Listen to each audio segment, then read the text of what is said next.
Mic check, 1, 2. Testing for captions, 1, 2, 3, 4, 5.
All right, good morning, everyone. I'm Joaquin Esquivel, Chair of the State Water Resources Control Board. Today is Tuesday, October 1st. It is 9 a.m., and I'd like to call this meeting to order. I'll begin by introducing my fellow board colleagues. Joining us shortly will be Vice Chair Doreen Diadamo. We're also joined by Board Member Sean McGuire, Board Member Laurel Firestone, and also joined by our executive staff, Eric Oppenheimer, our Executive Director, Karen Mogus and Jonathan Bishop, our two chief deputies. Joining us from the Office of Chief Counsel is Andy Sawyer. Our clerk of the board is Courtney Tyler, and assisting her today is Margie Argel, Elizabeth Carrillo, and Susan Reyes. As you can see, this is a hybrid meeting with both in-person and virtual components. If you're joining us virtually, you're either viewing us through the customary webcast on the Cali PA website or YouTube Live. But if you intend on commenting on any of the items today, you need to be on the Zoom platform. There's a link and instructions at the top of the agenda on how to be able to get onto the platform. But if you're having any challenges, please do just email the clerk of the board at board.clerk@waterboards.ca.gov, and she can help get you on the platform. Once you are on the platform, your camera will be off, you will be on mute until it's your turn to speak on the item you've indicated. For everyone in the room, good morning, good to see you all. We're here in Sacramento in the California Environmental Protection Agency building. A few announcements for us here as well. Please do observe the exits. If we happen to have an emergency, we'll calmly file out to Cesar Chavez Plaza and await further direction. Additionally, if you intend on commenting of any today's items, there is a laptop on the side of the room and a QR code in order to sign up. If you're having any challenges, please do speak to the clerk of the board. And when you come up to the mic, please introduce yourself and any affiliation that you're part of.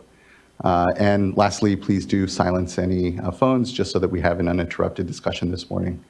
Good to see you all. And with that, we can now move straight into public forum.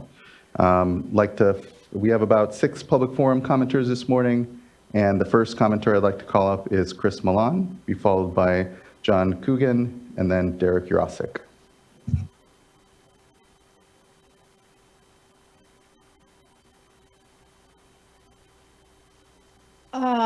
Okay, can you hear me, board? My name's Chris. Good morning. Good morning, Chris Malin, the Executive Director of the Institute for Conservation Advocacy, Research and Education. And I've provided a link to your board secretary or assistant, and she's going to play it.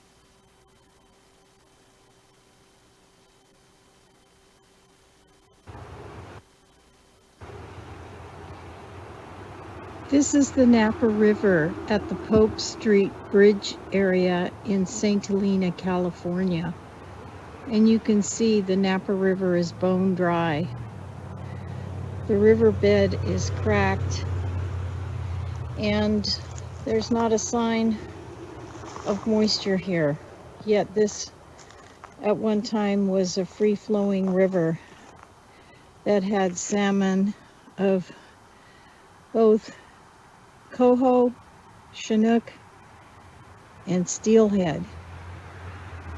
The numbers have dropped so dramatically that the salmon are listed on the Endangered Species Act. And one of the main reasons is they don't have any water to live in. There's just very few places left in the Napa River watershed for salmon and steelhead to live. This dewatering is happening because there's too many groundwater pumps supplying vineyards, and there's a groundwater pump that is used to supply the city of St. Helena, very near the river here. You can hear my feet crunching on the riverbed. The crunching is from the algae, the dead algae that formed as the water became warm and diminished from the groundwater pumping and the surface water diversions. So algae forms, and sometimes it can become toxic to animals and humans. But all this patchy white is dead algae from when the river flows dropped, the river got warm, and the algae started to bloom heavily from all the nutrients again from the vineyards. They use a lot of artificial fertilizers, and during the rainstorms, the fertilizers wash into All right, the good river morning, everyone. and I'm start Joaquin feeding Esquivel, the Chair of the State natural Water occurring Resources Control algae. Board. Today is So Tuesday, when the water October gets 1st. It is warm 9 a.m., and I'd like to and call the this meeting to flows order. diminish, I'll that begin by sets up the right introducing my fellow board colleagues. Joining us shortly will be environment Vice Chair Doreen for Diadamo. the We're also algae joined to by take Board over. Member And as you Sean can see, McGuire, Board Member it Laurel covered the Firestone, surface of the and water also before joined the by our water was executive all staff, gone. Eric Oppenheimer, our Executive Director, So Karen much has Mogus, to be done and to Jonathan restore the Bishop, Napa our River. two Chief Deputies. Joining us Many from the say they Office are of Chief Counsel is restoring Andy it, and they're Sawyer. spending Our millions clerk of of the board is dollars Courtney Tyler, and the planting assisting her native. today is Margie Argel, The echo. Elizabeth Carrillo. And Okay, thank you.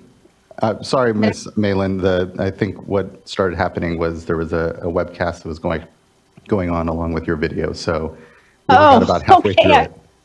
All right. I didn't know what happened there. I was trying to figure it out if it was on my end. So, One moment, Okay. looking to the clerk to see if we think we'd be able to finish the video or if, okay, thank you. One moment, Ms. Malin. okay, great. Thank you so much.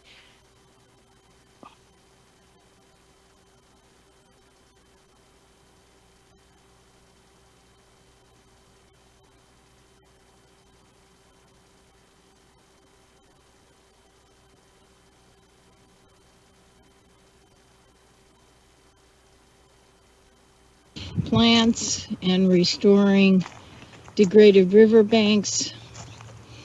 But if you don't have water, all the restoration in the world doesn't bring back the animals.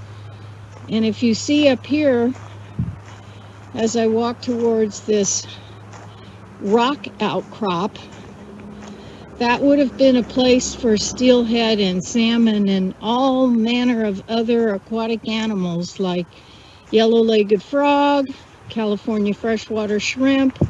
In those undercut banks over there on the bank, that's where the shrimp like to hang out. But as you can see, there's no water. They would have held up in this deep pool as long as they could. But as the water diminished, they were subject to predation and all the critters in the river died. So Napa County has way over appropriated water, surface water and groundwater. Surface water has been over appropriated. They gave out too many permits and there wasn't enough water to cover the permits. So this is what you get when you destroy a natural resource. The Napa River belongs to all of us, belongs to the people, the animals. And there's been a lot of greed over water, and nobody's paying attention to the fact that the river has gone completely dry here, killing all living aquatic animals. Action needs to be taken. Chris Malin, the Institute for Conservation, Advocacy, Research, and Education. Lift up your voices and don't let this happen to your rivers and streams. Keep our rivers and streams alive, flowing, so that future generations can have clean flowing water. It takes everybody to keep this from happening. September 15th, 2024.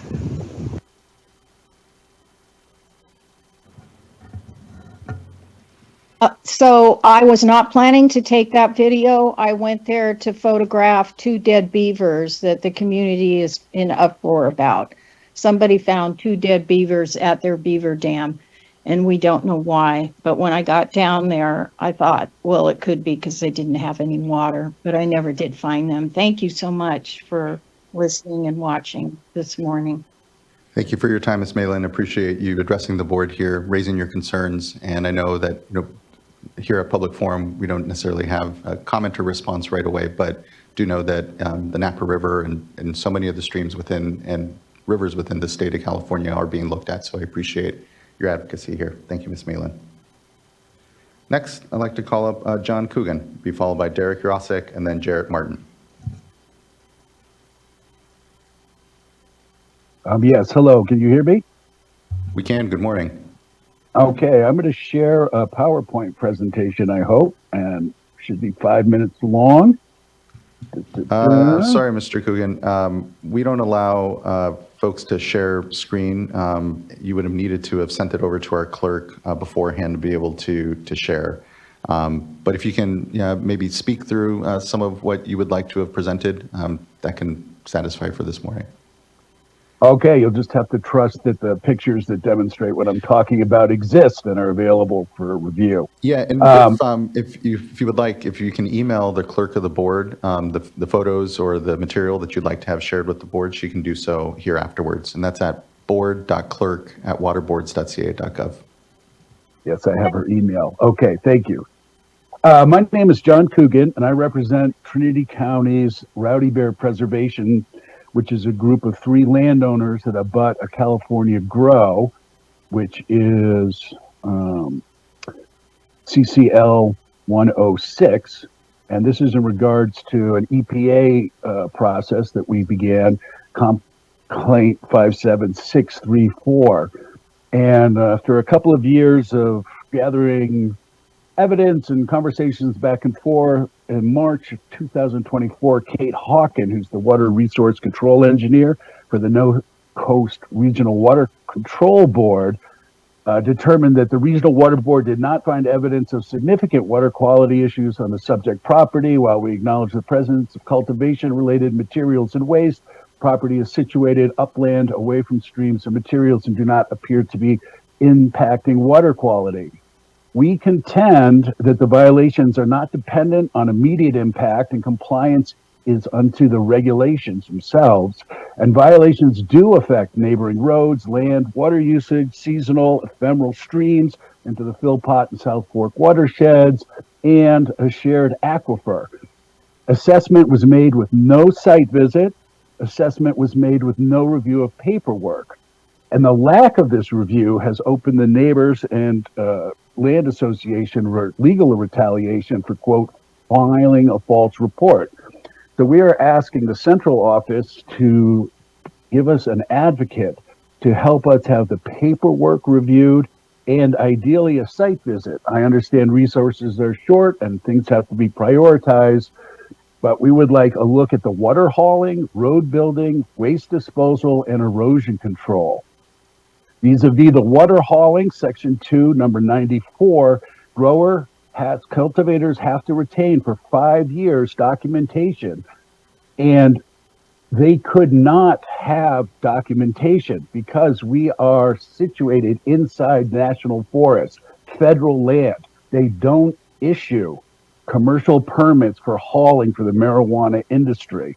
There's also an unidentified aquifer that was first drilled for a domestic well, used for agriculture, run dry, and now a second well has been added. So we would like a site visit to look at that along with the bladder and fuel oil containment. And we contend that the infusion of this much water into our environment is having a negative adverse effect, as for instance, the increase in insect populations like these swarms of grasshoppers and mites and other related insects to agricultural. We'd also like road building to look at. This is section 1, number 4, number 6, number 8, number 15, 18, 21, 22, 26.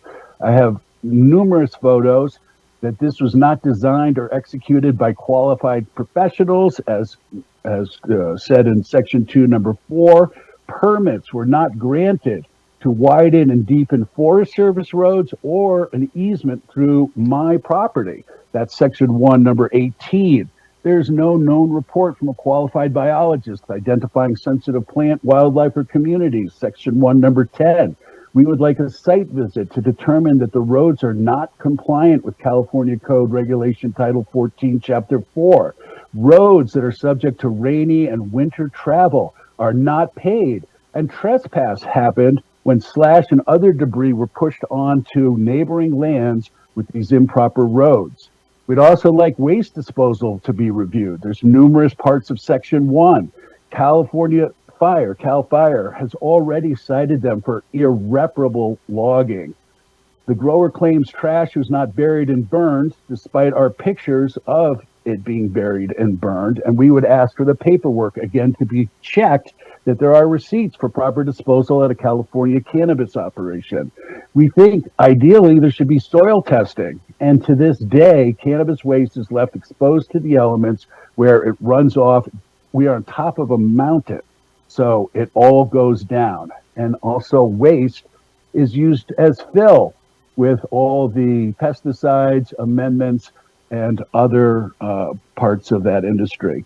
We'd also like you to look at erosion control. Fish and Game itself has ordered last summer erosion control, which has not yet happened. We also had a third party, Matsubi Construction, which look at this, and they declared it does not meet industry standard, toe of pad lacks mechanical compact, no silt fencing, straw wattle, or other conventional erosion control.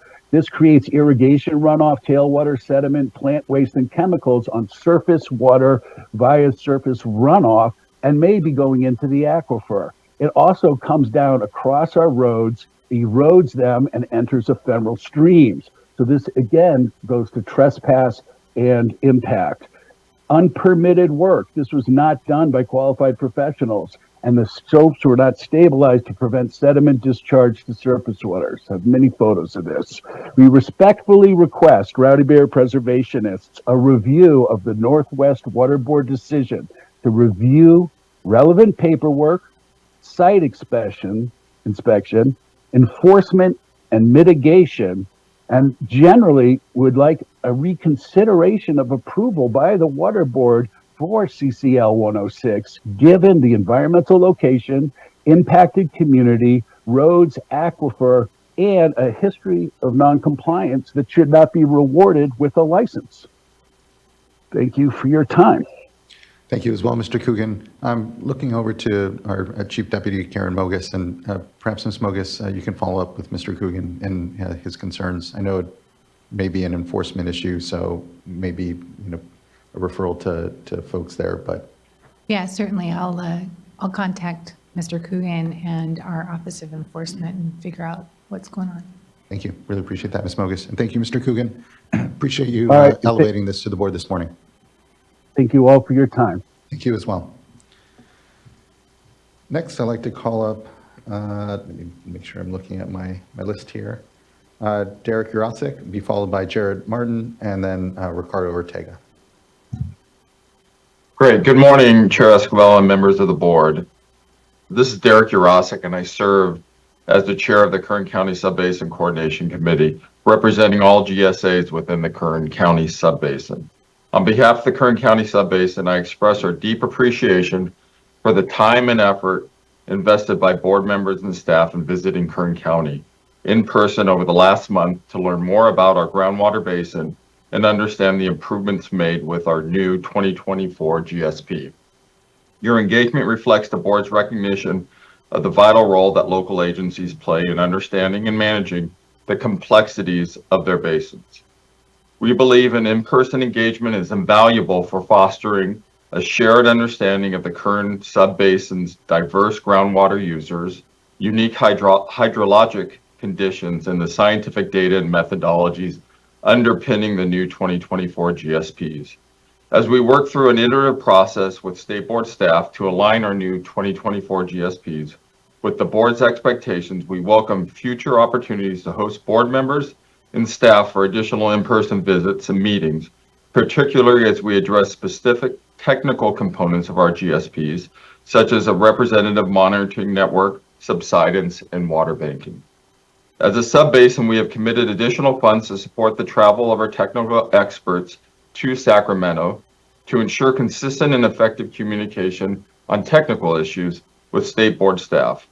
Looking forward, we respectfully request that the board allocate the necessary resources to enable routine in-person engagement between its staff and our technical working group, as we believe such collaboration is crucial to advancing a shared path towards groundwater sustainability in Kern County.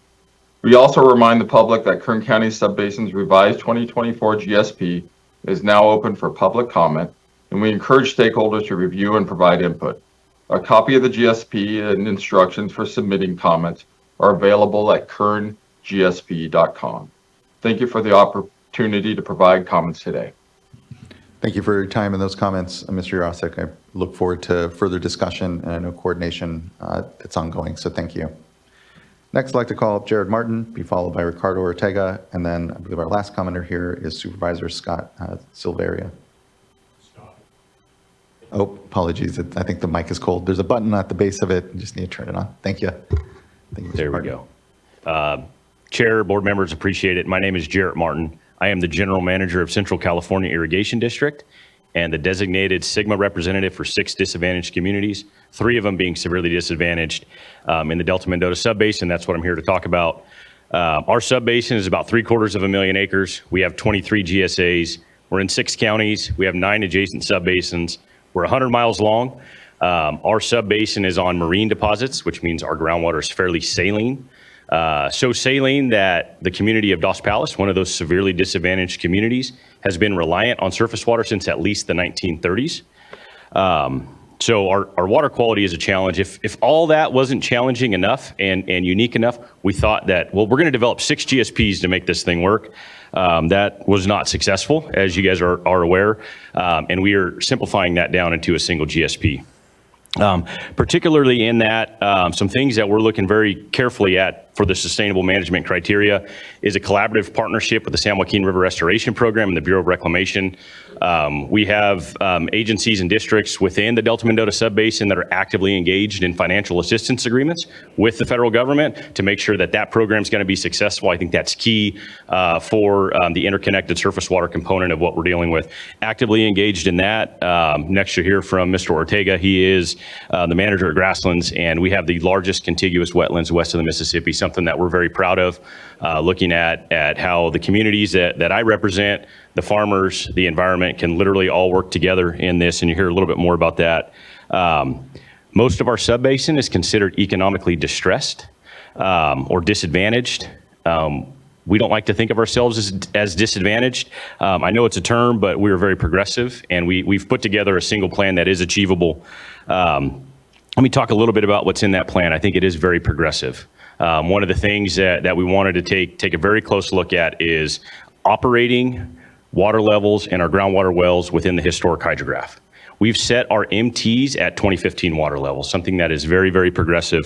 And a quote from staff on the Tulare Lake Subbasin staff report was, setting groundwater levels at MTs at or above 2015 groundwater elevations would avoid undesirable results for other sustainability indicators. That's something that we've been paying careful attention to, specifically as we understand the challenges of water quality, historic legacy issues. These things are centuries old. And so in order to make sure that we do our part in protecting the beneficial uses and users of groundwater, that's why we've set our groundwater levels at 2015.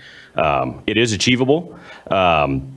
We also have set a subsidence threshold of 2 feet anywhere within our subbasin. In that, we have interim milestones to make sure that we have these check-in points every year, every 5 years, and a glide path. If we're not likely to hit that 2 feet by 2040, we're going to take corrective actions. You'll see that in our plan. But just wanted to highlight that, and I'll relinquish the rest of my time for the next speaker. Thank you guys for the time. Appreciate it. Thank you as well. Appreciate you addressing the board this morning and updating us on the good work and leadership that's going on. Appreciate it, Mr. Jarrett. Mr. Martin. Mr. Ortega. Good morning, Chair, Directors Adamo, McGuire, and Firestone. Ricardo Ortega, General Manager of the Grassland Water District, Resource Conservation District, and GSA, located in Los Banos. The Delta Mendota Subbasin is a very unique and special place. We are very fortunate. We have strong federal coordination, lots of federal contracts, and our growers actively participate in a transfer program that results in the import of about 1.5 million acre feet of surface water every year. That is something that makes us very unique and very sustainable. When you consider our historic pumping, it equates to a very achievable 0.1 acre foot to the acre of overdraft to remedy. And so this is definitely within the ability of the subbasin to make some minor adjustments to achieve sustainability long term. One great example of a program that makes strides towards this commitment is the Los Banos Creek Water Resource Management Program. This is a collaboration between the Bureau of Reclamation, the San Joaquin River Exchange Contractors, San Luis Water District, and Grassland Water District. This will optimize the operation of an existing reservoir to make more regular releases, to recharge the aquifer, improve drinking water quality, restore a riparian corridor that really only sees water currently in one of maybe 5 years, and provide additional water supply for wildlife refuges and farms in Merced County. We're also working closely with the City of Los Banos to build recharge and regulating reservoirs, which will provide additional refuge water supply, reduce groundwater pumping, and improve drinking water quality. The Delta Mendota Subbasin has a long history of collaborations between the environment, the wildlife refuges, the ag districts, the farms, and the disadvantaged communities to manage surface water and groundwater sustainability, which has proven to be especially important given the climate extremes we are now experiencing. In May, we submitted the single GSP to State Water Board staff and to the public for comment, and we appreciate staff's review of the single GSP and inclusion in the staff report to the board. We also appreciate the numerous site visits that the directors and staff have made over the course of the development of the single GSP and the many meetings and through that iterative process. So thank you for your time, and look forward to the staff's report. Mr. Ortega, really appreciate your time as well this morning for updating the board. Last and next, I'd like to call up Supervisor Scott Silvera. Good morning, Chair, members of the board. My name is Scott Silvera. I serve on the Merced County Board of Supervisors representing District 5. Merced County has a higher poverty rate, more than double the state average, with 21.5% of residents living in poverty. This makes our residents some of the poorest in the state. My job as a county supervisor is to provide leadership in critical policy areas, ensure safe communities, promote economic development, protect public health, and plan and manage land use. My region, communities, residents, environment, and families all require affordable water reliability. Let me give you my perspective on where we are, and as an elected official, what I think the next step should be. In 2014, when SGMA was enacted, it passed, it had many goals. Here are a few that I'd like to call to your attention. Groundwater sustainability. SGMA helps ensure long-term groundwater sustainability for California's communities, agriculture, industries, and environment. This is especially important to the counties like Merced that are disadvantaged and heavily dependent on agriculture. You heard Mr. Martin speak earlier. I represent one of those disadvantaged, unincorporated communities. One of those communities that literally, if you were looking on a scorecard, they check all the boxes of an unserved and underserved community. Local agency involvement. Local agencies are best able to manage groundwater, and SGMA gives them a key role in water management and land use. With 23 agencies making up the Delta Mendota Subbasin, local management is critical and plays an especially important role to my job in land use planning. Groundwater sustainability plans. SGMA requires local agencies to develop and implement GSPs for high and medium priority basins. GSPs outline how basins will be sustainably managed over the next 20 years.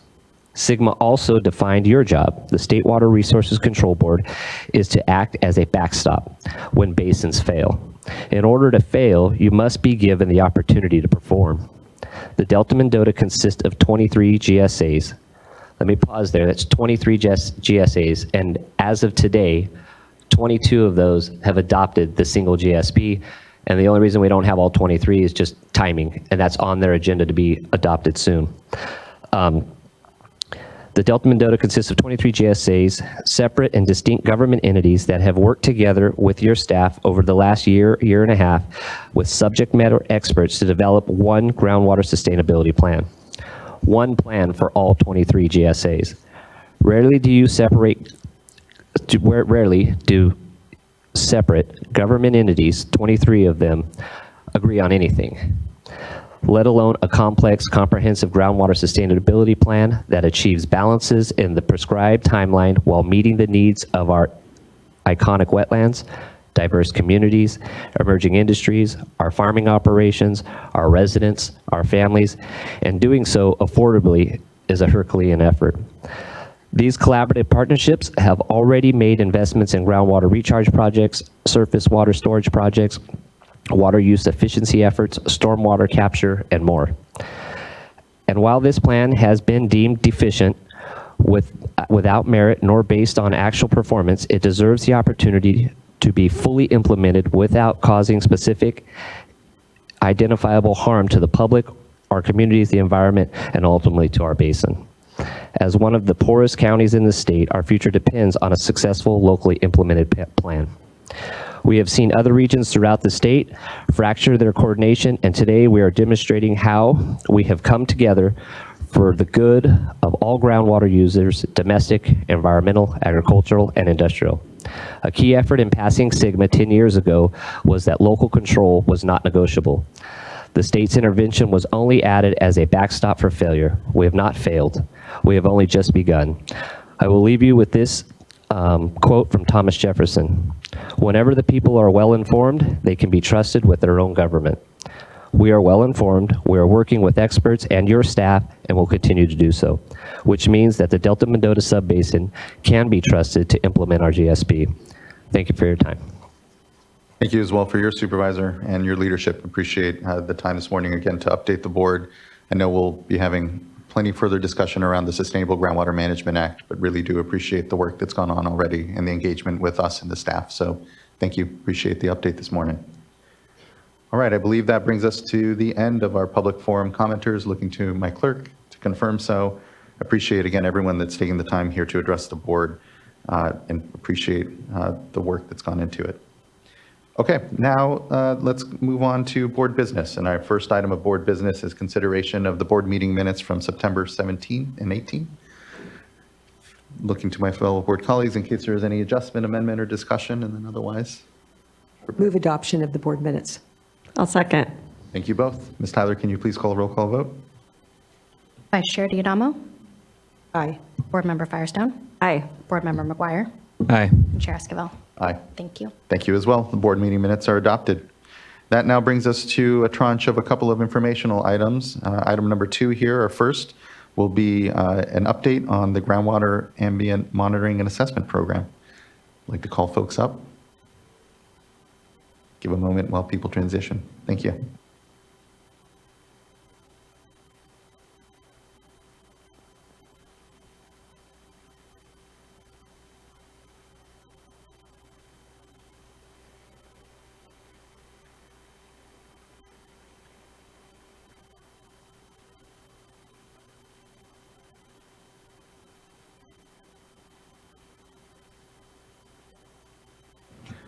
Good morning to you all. Good to see you. Good morning, Mr. Springhorn. Thank you for joining us as well from the Department of Water Resources. Good morning, Chair Esquivel, fellow board members. My name is Aaron Button, and I am the senior engineering geologist, and I oversee our groundwater ambient monitoring and assessment program, also known as the GAMMA program. And I am joined here today by my supervisor, Janice Zinke. She oversees our groundwater monitoring section, as well as my staff, Emily Haugen. She's an engineering geologist, and she will be providing an overview today of water quality related to natural recharge of the rainfall events that were associated with the 2023 atmospheric rivers. And so essentially the purpose of this is to provide our board and members of the public with a brief project background as to why we're here, what we're looking into, as well as to provide some detail regarding initial observations and what we intend to do moving forward as we continue to look and receive groundwater quality data. So we are also joined today by Stephen Springhorn. He is a supervising engineering geologist from the Sustainable Groundwater Management Office within the Department of Water Resources. And he will also be providing an overview of the work that DWR is concurrently doing related to what we're looking at. And so now I will pass it off to Emily Haugen, and she can continue from there. Thank you very much. Next slide, please. Good morning, Chair Escobar and members of the board. At the beginning of 2023, there was a series of 9 atmospheric rivers over 26 days that produced an average of 11 inches of rainfall across California. In some places, rain totals exceeded 50 inches.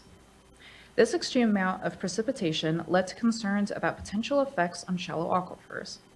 Members of the public and non-governmental organizations engaged with state agency management to express concerns and discuss how to assess any potential variations to groundwater quality. Next slide, please. Recharge of aquifers occurs when surface water infiltrates the ground. Surface water can be from precipitation, lakes and rivers, and even irrigation. The quality of rainwater is typically fresh or considered free of constituents, but can mobilize constituents on the land surface and carry them into groundwater. Land surface contaminants can vary depending on land use. In urban areas, contaminants may be pesticides, petroleum products, and nutrients, while agricultural lands are typically pesticides and nutrients. These constituents can be used as a recharge indicator by looking for a variation in concentration from background levels, which we are calling a recharge signature. Next slide, please. To address concerns and discuss groundwater assessment criteria, monthly interagency coordination meetings were conducted. Personnel included staff from the Department of Water Resources, the California Department of Pesticide Regulation, the California Department of Public Health, and from the State Water Board, the Division of Water Quality, the Office of Sustainable Groundwater Management, the Division of Water Rights, and the Division of Drinking Water. Next slide, please. In an attempt to answer the question, we utilized currently available resources to address potential changes to groundwater by identifying a network of existing wells with historical water quality data. This data can be used to compare water quality over time and may assist in identifying changes in groundwater quality related to atmospheric rivers and subsequent rainfall events. We utilized the Gamma Groundwater Information System, or Gamma GIS, which combines and standardizes multiple data sets from federal, state, and local agencies to develop a passive monitoring network. There were several requirements for a well to be included in the monitoring network, including a minimum of 4 sampling events over a 5-year period prior to the atmospheric river event. This requirement reduced the potential wells significantly since most wells have only been sampled once or twice. The sampling event had to have taken place either in 2022 or 2023. The recency of the sampling event indicates whether a well may still be active and an agency is still collecting water quality data from it. Wells were selected within 1,000 feet of an inundated area as depicted by satellite imagery. Recharged water is more likely to be detected in a sample from a well that is located closer to areas of flooding. It can take days to months for water to percolate through the subsurface to reach the aquifer. Areas of intentional recharge, such as managed aquifer recharge areas and the flood recharge diversions, were considered, but no wells that met the previous requirements were located near these areas. In the end, we identified approximately 140 wells to be included in our monitoring network. 56 are public supply wells, which are deeper and less likely to indicate a recharge signature in a short period of time. 81 of the wells are monitoring wells, which are typically shallow and more likely to indicate a recharge signature in a timely manner. The remaining wells were irrigation wells and a domestic well. Next slide, please. Data from the monitoring network is publicly available on the California Open Data Portal so that anyone may utilize this monitoring network data. The dataset is updated quarterly. In addition, a story map was developed with the public in mind that provides a brief project background, a monitoring network description, and other helpful information such as precipitation records. The map on the right of the slide shows the location of the monitoring network. Some wells may be overlapping because they are all associated with the same project. The colored layer identifies disadvantaged communities based on the median household income from 2020. The pie chart shows that about 40% of the wells are in disadvantaged communities. Next slide, please.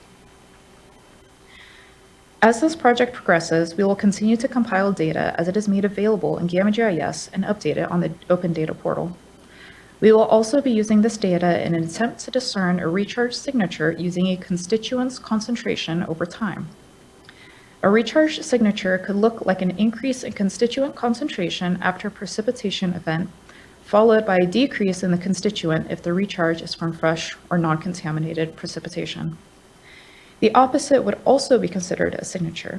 If the concentration were to decrease initially, then increase as recharge dilutes the aquifer. Alternatively, if the initial increase or decrease is not identified in the sample data, a change in concentration from the background levels could also indicate that precipitation had an impact on the groundwater. Next slide, please. Preliminary observations indicate that water from the atmospheric river events may have reached the well screens of some wells in the passive monitoring network. This was determined by using nitrate concentrations as a recharge water indicator. Of the approximately 140 wells selected for the monitoring network, about 112 wells have nitrate data since 2022 that can be used. Of those 112 wells, 24 of them have a possible recharge signature. And of those 24 wells, 10 wells have an initial decrease in concentration of nitrate, while the remaining 14 wells have an initial increase in nitrate. Next slide, please. Nitrate concentration versus time was plotted for wells with nitrate data and compared to the wet-dry years as defined by DWR in the California's Groundwater Semi-Annual Conditions Update. The blue vertical rectangles represent wet years, while the orange and brown rectangles represent dry years. The three examples shown here are from shallow environmental monitoring wells. The vertical red line indicates the timing of the atmospheric rivers. The first plot in the upper right corner is an example of a well with an initial decrease in concentration after the atmospheric events, followed by a plateau of concentrations that are still different from the background concentrations. This well is located in Yuba County. The second plot in the lower left corner is an example of an initial increase followed by a decrease and plateauing of concentrations at a different level than the background. The final plot is an example of no initial spike in concentration, but a difference in background concentrations. These two wells are from the same project site located in San Joaquin County. These are not conclusive findings and will require continued observation. Next slide, please. Our goal to continue this project is to select a few sites and collect additional data, including well construction, land use, and records of historical flooding to assist in determining a possible recharge signature, and ideally when the recharge would occur for those wells. The State Water Board will continue to provide technical assistance to DWR and coordination of interagency meetings. Finally, data collected will be made available on California Open Data Portal as data is received. Next slide, please. This is our contact information, including the generic gamma inbox. And now we will turn it over to Stephen Springhorn with DWR. All right, thank you, Ms. Haugen. Good morning, Chair and board members. Thank you for the opportunity to be here this morning, and happy water year, new water year. It's a great day to start things out, be talking about some water year and groundwater important topics we're working on here. And so with the start of the new water year, we know that we've seen, as Ms. Haugen and Mr. Button mentioned, past water years have been extreme dry, extreme wet. And through those extremes, we've been building a team across state agencies and with local partners and community members to try and better understand the effects of these extreme events on water quality and water levels. And so we know we have the new water year in front of us. We don't know what we're going to get, but we're going to be prepared. And we're doing a lot across the state agencies to build that preparedness and readiness for what comes ahead. So today I'll be talking about this pilot effort that we're embarking on. Ms. Haugen and Mr. Button gave some good details of the first step, some of the technical elements of data compilation, and I'll be giving an overview of some of the higher level background of what got us to here and where we're going moving forward with this effort. And really the effort itself is to be evaluating water quality in flooded and managed recharge areas in the state, mostly in the San Joaquin Valley. Next slide, please. So I think we're all familiar across the state and in this room and across the state with the water extremes we've seen in the past in in the current environment, even within water years, we're seeing big swings. And so we realize, and we all know that we need to be preparing and taking important steps to take advantage of those big years when we've got a lot of water in the system, to use that water in a responsible way and in a thoughtful way for those times where we need it in the droughts. And so next click, please. And what has really put a lot of momentum and inertia behind this effort is the passage of Sustainable Groundwater Management Act in 2015 in the heart of 2 droughts ago. But there's a number of other efforts that are underway that we're trying to bring together to move forward here. And next click, please. And really with these extremes, trying to balance these extremes of too dry or too wet, we have our California's groundwater basins, 515 groundwater basins across the state. They represent a tremendous opportunity for us to use them in a sustainable way, but we have to understand them more than better than we've ever known before. And there's been a lot of work to do that, but we're going to be building on that as we go. And so next slide, please. So how we do that in utilizing our natural infrastructure, which in our groundwater basins really represent the largest and lowest cost form of water storage going forward. And so we're really doing a lot to work with the local agencies as they characterize their groundwater basins through SGMA, so then we can also fill data gaps and continue to compile and advance that state of knowledge. And so we all know the state water system in California. It's very complex and impressive, but next click, please. We really need to have that same effort and understanding for our natural infrastructure, our groundwater basins. And so it's maybe not as intuitive of seeing a canal or a reservoir, but we have a tremendous built and natural infrastructure in our groundwater basins, from the over 300,000 production wells that take water out of the groundwater basins to the hundreds, if not thousands, of recharge basins that put it back in, and all of the other, and the basins themselves that's shown here in the blue. And so our goal is to be better characterizing these basins, and this pilot that we'll talk about is really a step in that direction. Next slide, please. So those are sort of, I described the physical drivers for this. Now, as we all know, there's a lot of policy drivers and directives. I mentioned it a little bit, SGMA, Sustainable Groundwater Management Act is there, safer and human right to water, climate resiliency and adaptation. All of these on this slide are really pushing us forward to better utilizing in a sustainable way these groundwater basins. And so it's with these drivers in mind that we're going to be embarking on this pilot effort that we'll talk about next. Next slide, please. And so just a quick highlight of what we're doing at the department, and this is by no means we're doing this alone. We're working with our colleagues and the technical teams at the State Water Board, Department of Fish and Wildlife, Department of Food and Ag, and many others, and pesticide regulation. But some of the items that we've been pushing forward that sort of this effort will tap into is the flood managed aquifer recharge effort that has been around for quite some time, and some more recent watershed studies that have been in the San Joaquin Valley. We're continuing to try and learn by doing, by on-farm demonstration efforts through FloodMar, and really working with the groundwater sustainability agencies that are doing a lot of this work.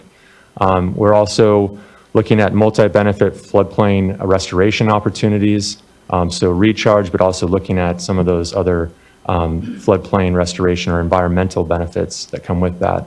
And then, as I mentioned, groundwater basin characterization and recharge suitability. And so this pilot that we're talking about today is really in our effort to understand the physical characteristics and the geochemical characteristics of our basins and how those change with actions that occur in any given year. And then we also have a number of planning and regulatory assistance actions, working very closely with the state board staff on supporting temporary water right applications, trying to advance that and be ready for flood diversions and recharge. And then finally, just financial assistance, where there's been a lot of state grants that the department has administered that are advancing sustainable groundwater management, but also over $100 million have gone specifically for recharge enhancement. Next slide, please. So I wanted to start with the team that we've assembled here, and it's important because without a well thought out structure of our team and who we talk to and engage, we won't be as successful in this effort. So we wanted to really bring a good group together at multiple levels of state government and local government, as well as local community members. So we're engaging the USGS and really leveraging the great partnership that the Gamma team has with the USGS and their water quality expertise. We're building our connections with the USDA and some new sustainable agricultural water groups that are now established, which is really exciting. And then the formal the current work group that we have, the State Agency Water Quality Pilot Work Team, it includes members from the department, the Water Board, Department of Pesticide Regulation, and Public Health. And so this is the team that has been working for the last almost 2 years now, meeting monthly to really start to build this coalition and understand how we can get to where we need to go. And also we're working to get existing contract support for us to really ramp this up, as I'll talk about next. And then finally, and really importantly, the local dynamic and the local community members and local agencies that are on the ground experiencing these extremes, managing these extremes day in and day out. And that's a collection of non-government organizations, that's groundwater sustainability agencies, academics, and all of that. And so we've been engaging them and will continue to be engaging them more fully as we get up and rolling on this project. And so next slide, please. And so what the project is. So really the purpose, as my colleagues already mentioned a little bit already, is to investigate the impacts and benefits of floodwater inundation and repeated managed groundwater recharge on water quality. We know it's been going on for a long time. There's a huge emphasis in recharge under SGMA. And so we know it's going to increase over time. So we really need to be generating the data to feed into and analyze that information to understand what is happening. Where are there impacts from that activity? Where are there benefits from that activity? And impacts or benefits to who and which groups? And so how we're going to be doing this is we're going to be establishing a monitoring network to better characterize the effects of floodwater inundation and managed aquifer recharge across the valley. We're going to start in the San Joaquin Valley. And so this map, it's a little hard to see, but this is from water year 2023. So all those blue areas are areas of possible inundation. So this is from a satellite map that was sort of looking at and trying to understand where there was inundation across the valley. And so many of those blue dots are, sort of the more notable ones are the Tulare Lake that came back. But also a lot of those little dots should not be overcounted because those are all the pieces of infrastructure, groundwater infrastructure that were filled up and putting water back into the ground when it was in the system. And that's through a lot of hard work at the local levels through GSAs and farmers and others. And so most of what we're going to be doing is looking for existing wells that are out there. So we're starting small, but this will be the first important step. So about 50 wells is what we have budget for and our initial goal, to be finding and working with locals to get all of what's needed, access agreements and all of that, so we can find 50 sites. We're prioritizing those more shallow wells, or at least wells that have a shallow component, ideally dedicated monitoring wells, but we know those don't exist everywhere. And also in those areas, in those communities, as have been defined in the last water plan, frontline communities that experience the first and worst type of impact from these extreme events. And so we're going to be looking there and working with GSAs and others in these areas. And then we're going to try and increase frequency. So our goal is 50 sites initially, measuring these sites quarterly over the next 5 years. And so where we plan to do this, we have statewide reach with our contracts and our team, but we're really going to be focusing again in the San Joaquin Valley first. And then Related to timeline, again, we have funding already ready to go for 5 years of this, but we are looking to connect this effort.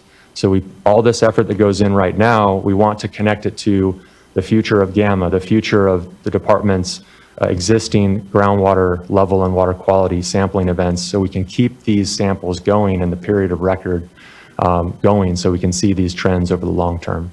And so really the most important thing you can get is a long-term period of record, because it tells you a lot about a certain place in the groundwater system.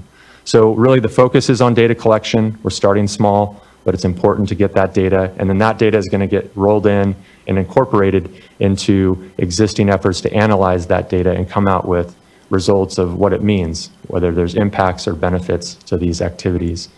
And there'll be probably both of those in many different places, and see how that changes geographically. Next slide, please. And so where we're headed next is we're going to continue our state agency coordination. We're going to continue working with our local partners as described. And really the next step is to define the plan, the sampling plan. And that is really the next step, and then get out in the field and start to sample. We're going to be ramping up over time. So we're not going to get all those 50 this winter, but we're going to be building to get as many as we can. And the goal is to get samples before the storms happen, during the storms, after the storms, as best we can, to give us the best look at conditions. And we're going to continue to be leveraging the FloodMar network, which is a really robust, great community of practice that exists. They have a water quality action team established, and so we'll be engaging that group of experts and expertise there, and continuing to work with our local partners at the NGO groups, as well as our GSA contacts across the state.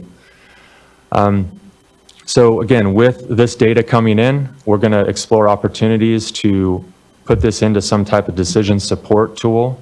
So that's not the scope with this effort, but that others within the department and other state agencies are looking into that to see how can we have some type of decision support tool of where might be the best places to enhance recharge and where there might be impacts from that. And so we can, again, try and inform decisions that are happening on the ground. And then just more generally, as we go through this, we're going to continue to connect the flood and drought and groundwater managers. Sometimes that's one person that wears 3 hats. Sometimes there's different people that haven't talked to each other yet. And so it's, we want to continue to build that network on the ground with those different managers that are doing important work. And being a geologist, we can't forget that we have to continue to better understand the groundwater system itself, so then that will inform all of the above. So I think with that, I think that's the last slide, and happy to answer any questions. Thank you. Thank you all. Really appreciative of this work. I know myself and others, certainly NGOs and community groups, but also other board members, all very concerned around what the impacts were on recharge from the 2023 year. And I appreciate that this is our attempt to kind of get a handle around sort of the ambient or background water quality levels that we're seeing in responses. I think there's a real opportunity as well to make sure there's more site-specific information, so we're understanding the individual impact of what are a lot of projects I know happening for recharge. And so, but really appreciate all the coordination that's gone on here. It is a very complex question that we're seeking to answer here. So it requires all of us to be putting our resources together. And so really do appreciate that coordination across state agencies, the feds, and importantly, local groups as well, to make sure we're understanding how best we can protect water quality and increase groundwater levels at the same time, and know that, again, that can be very site-specific. I appreciate that there's protections in place when it comes to recently passed legislation that mirrors the executive orders that we put into place in 2023 that are meant to protect water quality, ultimately, not applying floodwaters for recharge to places where there was recent pesticide applications or are enrolled in the dairy programs, places that we know could potentially worsen water quality as it mobilizes nutrients and nitrates down into the groundwater. So A lot to continue to keep track of and cover and try to respond to, but really appreciate the work that's gone on here to start to get our arms wrapped around this critical question, especially, as you noted, Mr. Springhorn, with the Sustainable Groundwater Management Act and the increase in these activities that we'll be seeing. So I guess just on that, where does, and here I think it'd be good to begin to better standardize some requirements when it comes to the testing that is needed ultimately when we talk about specific groundwater projects. But just wondering what the thought is of not just looking at, these wells and ambient background water quality, but more project-specific data. What's the opportunity to kind of see the forest for the trees across to some of that work? And is there thought around how we might be incorporating that into this project into the future? Yeah, great question. Anyone else want to jump on that? I have some thoughts. Is your question directly asking about specific constituents that we can sample on, for most of the wells, or? Yeah, well, and more kind of wondering when it comes to specific groundwater recharge projects and any data that may be generated around the impact of water quality there, how it might be envisioned that it's incorporated into this project that, is, again, looking at these specific sampling wells. Well, I think at a high level, ideally, we'd like to have all this data publicly available, and we'd like to have a relatively consistent, analytical suite. Beyond that, I don't know if Stephen, if you wanted to make your comment, might help me, kind of understand what we're after a little bit better. Sure thing. Yeah, a great question. And really, it starts with compiling what exists. And Ms. Haugen mentioned the first phase is really compiling to see what exists within the GAMMA database, which is a great database. But we know there's still gaps. And so there's been a tremendous amount of work done at the academic level, at the different universities, working with growers in the field. And so I think we have already started, but we'll be really ramping that up to try and compile all of that best available data on that, Chair. So I think that'll help us understand, number one, connect, because those relationships are so important, because we can get a lot of the information that exists, and then we can contribute to those studies for further advancing this sort of state of research and information. So I would say compilation of existing data is really number one. And then based on that, and then communications with, and it's not just academics that have a lot of information. There's some of the members of our contractor team have a tremendous amount of information. Now we have to be aware and respect the privacy components of water quality at someone's domestic well. So we're working through that. But we have self-help enterprises on the team that have a lot of information and expertise. And so it's academics, it's the NGO community, and others that we'll be bringing together to understand, I think, to your question of how can we really scrape all of the available information, and that'll inform then where are the remaining gaps. And I think the other thing too, as Mr. Button mentioned, open data is incredibly important. So that data that either a domestic well owner approves us making public, or the data we collect through state funds, which is public, we want that to come into a standardized, accessible open data platform so that we can use it, but anyone else can use it for any other study that's going on. So I think those are the two things that really come to mind related to that.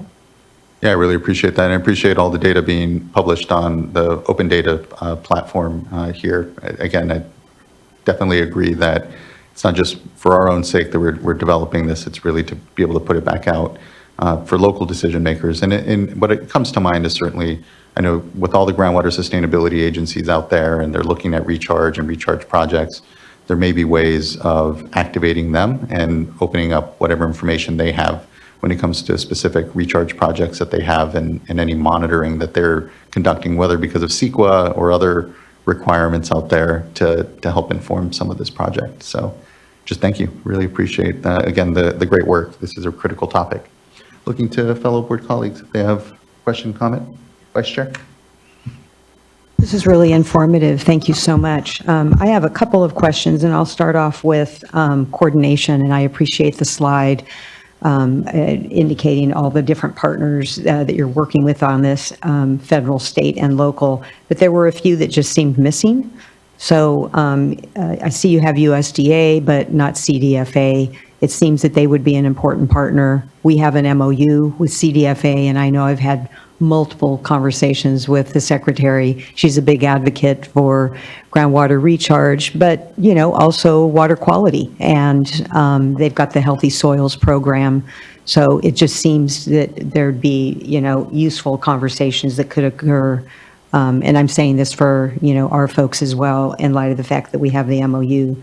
I know you mentioned flood control agencies, but didn't see specifically the Central Valley Flood Protection Board. I'm assuming that they're involved, but, you know, just mentioning, because I know sometimes they have their own programs, and sometimes there's not, you know, a lot of discussions between the agencies. And then lastly, Irrigated Lands Regulatory Program and the management zones. I know they're doing a lot of work. We keep, every time we have a SIGMA item before us on water quality, we always remind them, coordinate with irrigated lands and management zones. And then when CV Salts comes before us for updates, we always remind them to coordinate, of course, with the GSAs. And we do see that that coordination is improving, but, you know, it could improve even further. And then the specific questions that I have, could you talk a little bit more about the vision of what this tool might look like? I'm picturing where it might nest, and, you know, and in my own mind, I'm looking here at the groundwater basin characterization and recharge suitability. Is that where you would see it nesting, or in a standalone? How do you see this information coming out once you're able to connect the dots, not just providing the specific information on samples, but in terms of guidance on suitability? Yeah, thank you for your comments. And yeah, so on your second comment there, I think that the basin characterization and suitability would be one outlet for that. I think where this would really, again, this pilot is to generate the data to go into that, inform what tool might get built. So we're still pretty early days on that, but there's a number of groups within that FloodMar network, sustainable conservation, others working with sustainable conservation and the department, and our FloodMar group are really, there's a whole nother effort on that decision support tool.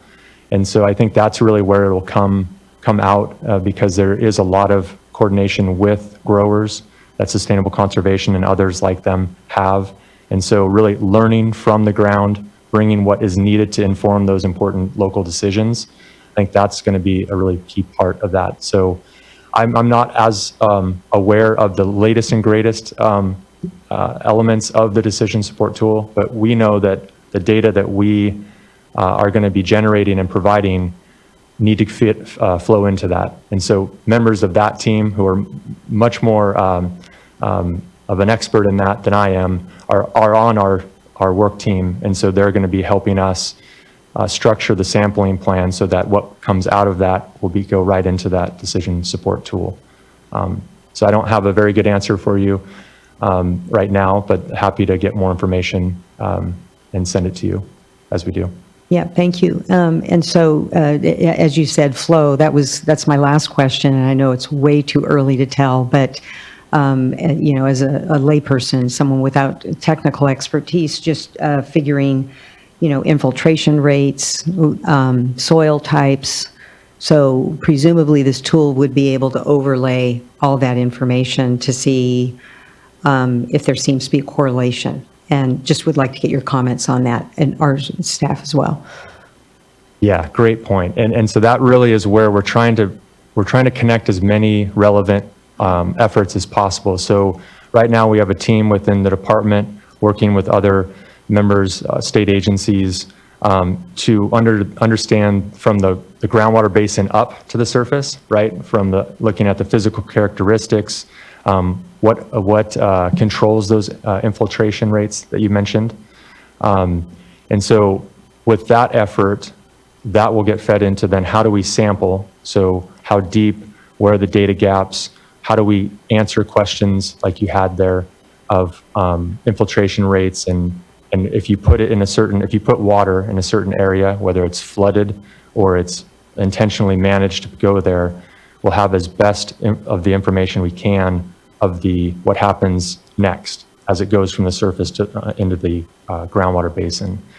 And that's where we are partnering with GSAs and local entities on some early pilots for these basin characterization efforts. So we have a lot of data at the state, right? And we're compiling that. We just collected 16,000 line miles of airborne electromagnetic data. It's sort of like an MRI for the subbasins, and you can look from the surface down to 1,000 feet.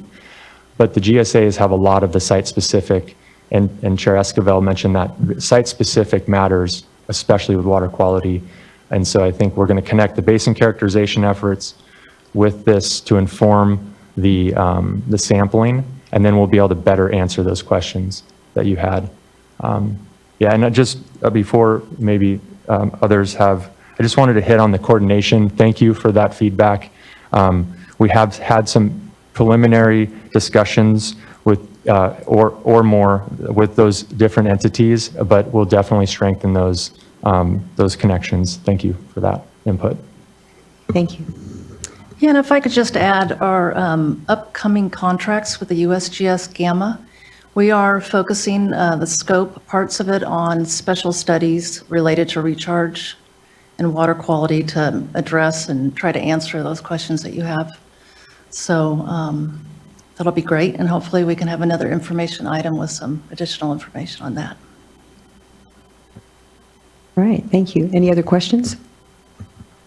Board Member Firestone.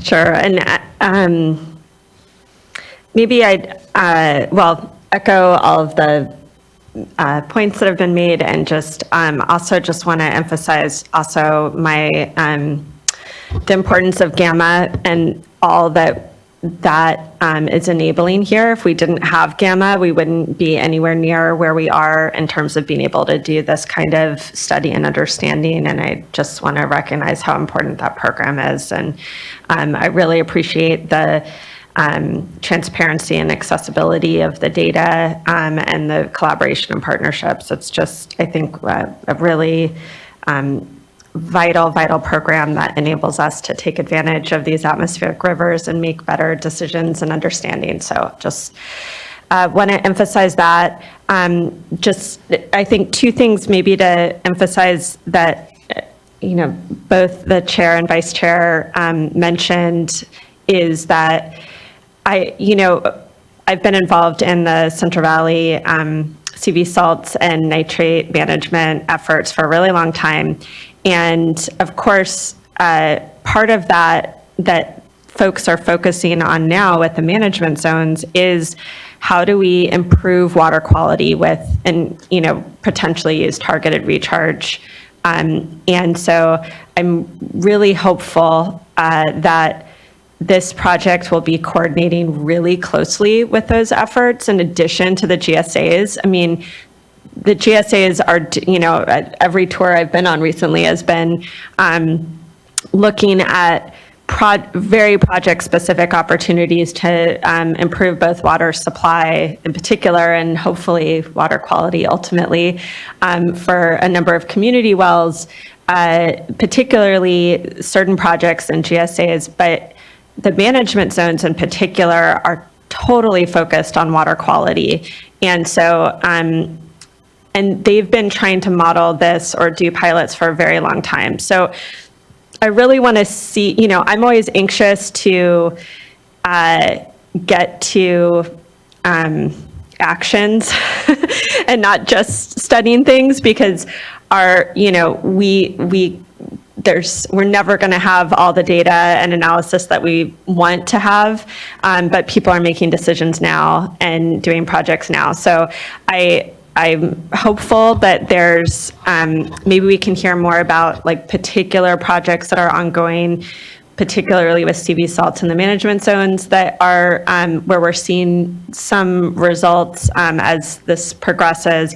And then also just on something that Chair mentioned, in addition to a decision support tool, I do think it's important that there's a mechanism for feedback here for us for the types of requirements and expectations that are appropriate to put on recharge efforts to make sure that they're not having unintended consequences and that they're having the beneficial impacts that we're all trying to make happen. And so, it's always finding that balance between, we don't want to put too many requirements that, are going to be expensive, but we also want to make sure that we're understanding the benefits and potential impacts, and this type of program will help us continue to refine that, how we strike that balance. So just appreciate the efforts. Really exciting program. I think this is just one of the most important things we could be doing right now as we're charting a pathway forward with climate change and all these management decisions and plans that are getting made. So appreciate the work. Thank you so much, board member. And completely agree. And what's, a bit daunting is just the scale of the area and the landscape we're talking about. And so, I appreciate the attempt to try to get, representative wells kind of across, but it's huge, the landscape we're talking about and the data points. The more data we have, the more granular data we have, I think the more confidence we can all have in the work. But just thank you. Anything further? Okay. We have a couple of commenters, so we can hear from them, and would first like to call up Angela Islas, to be followed by Kaya Rivers.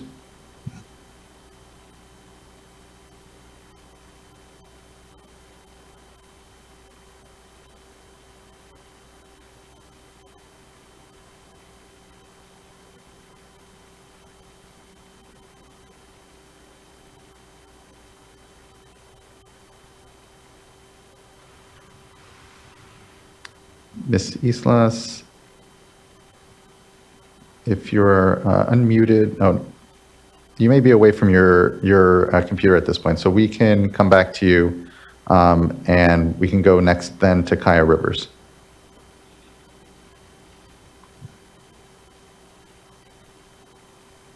Good morning. Good morning. Good to see you. Nice to see you. Good morning, everyone. I'm Kaya Rivers. I'm a policy advocate at Community Water Center, and I want to express our appreciation for the state really working on this issue to further analyze recharge and water quality impacts, and I really appreciate the discussion today across state agencies.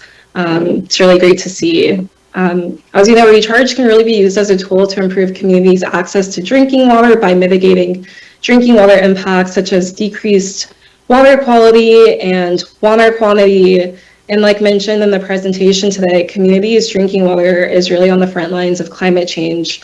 As communities are dependent on groundwater, communities dependent on groundwater are especially vulnerable to climate change, charged, dry, and wet extreme events, whiplash events, which can cause wells to go dry, leaving families without water for drinking, cleaning, or cooking, or wells can become inundated with bacteria or contaminants, ultimately making their water unsafe to use. And as recharge can bolster communities' access to clean water supply, it can also further threaten communities' drinking water if done without the necessary preparation.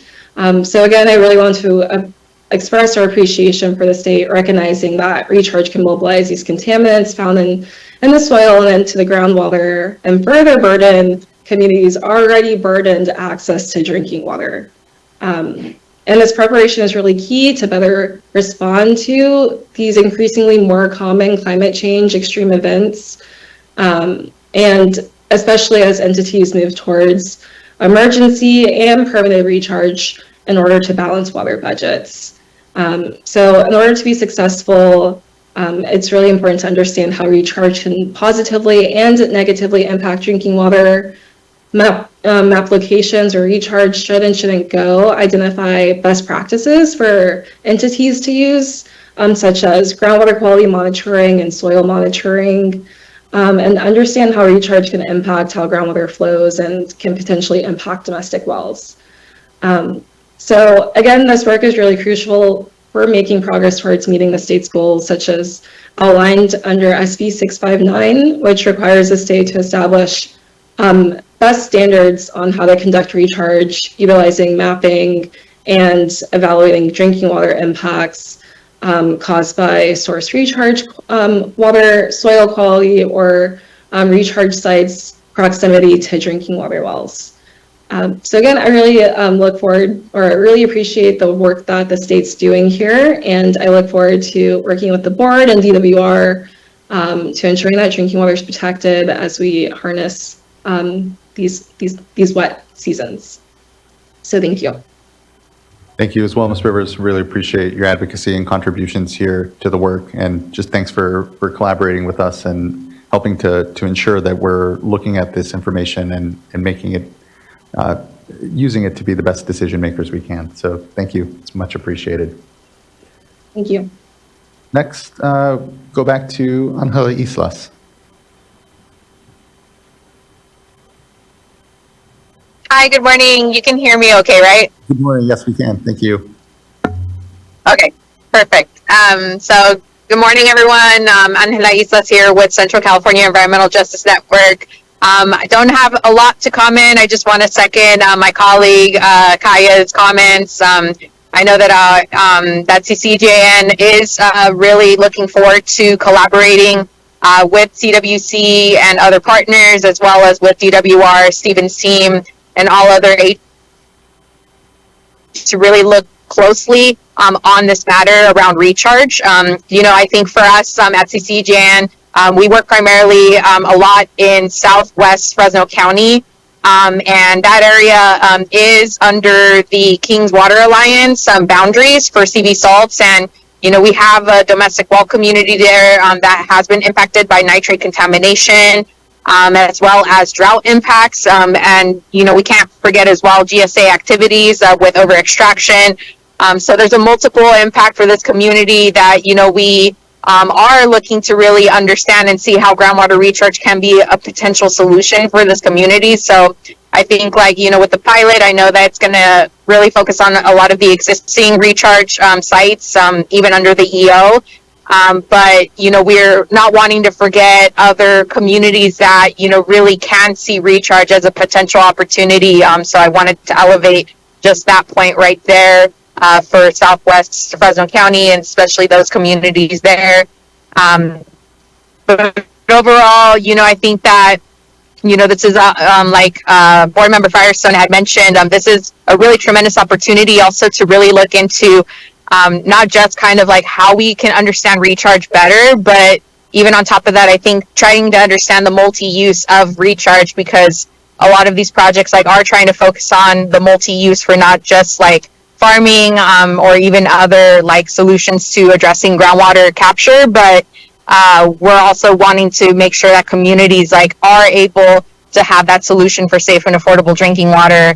And so I think, you know, this is a really tremendous kind of like milestone for where we're at with elevating our project management actions to this level for community benefit.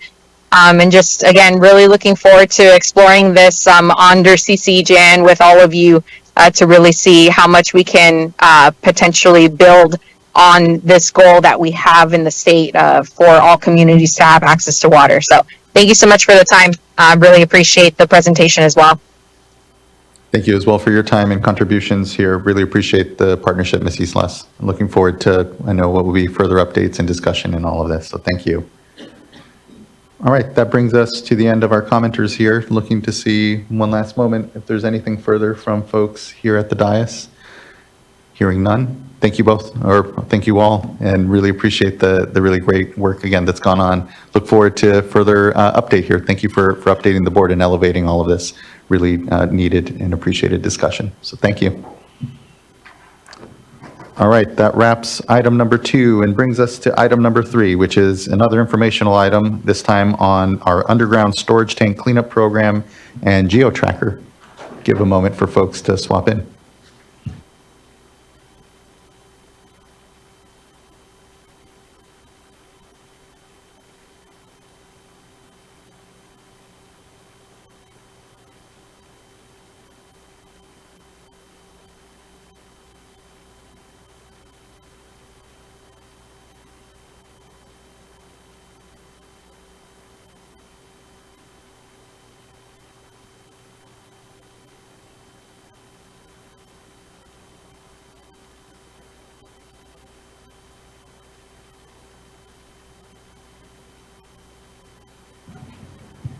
Good morning. Good to see you all.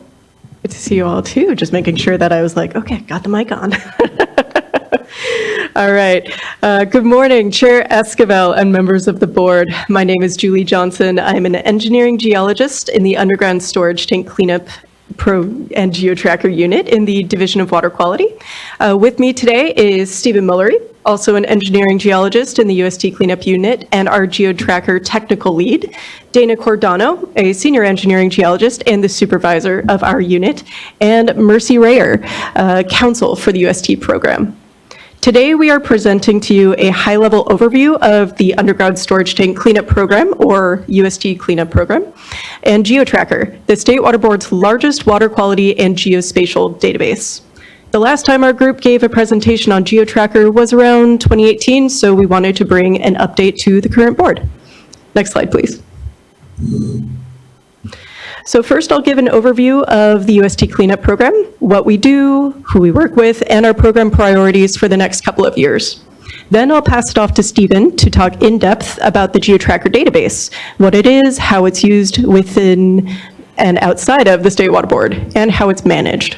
Finally, we'll round out our presentation with a list of upcoming projects that span both the UST Cleanup Program and GeoTracker. Before I dive in, I just wanted to mention that we're presenting on the UST Cleanup Program and the GeoTracker database together because these programs are managed by the same team of 7 staff here in DWQ. Next slide, please. So the State Water Board's UST Cleanup Program implements the federal UST Cleanup Program statewide through a memorandum of agreement with the United States Environmental Protection Agency, or US EPA, which was initiated in the 1980s. The UST Cleanup Program is in charge of all corrective actions at UST cleanup sites across California. Currently, our program focuses its efforts on petroleum USTs. In the future, the UST program will likely expand to also oversee non-petroleum USTs as specified in statute. The program's regulatory authority is through the Water Code and the Health and Safety Code. And the primary State Water Board resolutions directing the program are Resolution number 9249, which established policies and procedures for investigation and cleanup of unauthorized discharges, Resolution number 2012-0016, which adopted the low threat closure policy, and Resolution number 2013-0001, which established the UST Cleanup Program's local oversight program. Since the UST Cleanup Program was established, it has been highly effective, closing approximately 40,700 petroleum UST cases throughout California. Today, we have approximately 1,500 open UST cleanup cases. Many of these remaining cases are greater than 20 years old and are some of the most complex cases in the UST universe. Therefore, these require more resources, creative problem solving, and collaboration to move towards closure. Next slide, please. So a large part of our successes in the UST Cleanup Program, especially in recent years, is the great relationships that we've built with multiple agencies and groups, both within and outside of the water boards. Internally, we work closely with the UST Cleanup Fund. The DWQ's UST Cleanup Program is the program manager statewide, and we work to ensure that the program meets the requirements of the fund. We collaborate constantly with all 9 regional water boards, and we also work with our sister unit, the UST Leak Prevention Program, to coordinate our efforts. Outside of the State Water Board, we work closely with the US EPA and the county-based local oversight programs, or LOPs. The LOPs are county agencies that are certified by the State Water Board to implement the UST Cleanup Program within their jurisdiction. Certification occurs every 3 years, and there are currently 5 LOPs that we work with. Next slide, please. So this slide shows an overview of what our program does on a day-to-day basis. I've split our duties into core responsibilities and program tasks. As you can see, our unit is high producing, and we work on a wide variety of projects. As I mentioned earlier, DWQ's UST Cleanup Unit manages the Petroleum UST Cleanup Program statewide. We set program priorities and provide technical and programmatic support to the regional water boards and our local oversight programs, the LOPs. We frequently coordinate with the US EPA on program implementation and the Stalled Case Initiative, which has been highly successful at restarting progress on stalled cases and getting them to closure. In fact, I'm pleased to share that the team received the 2023 National Notable Achievement Award from the US EPA for our efforts in moving stalled cases and stuck cases towards closure. Additionally, our team manages GeoTracker, which Stephen will discuss in more detail.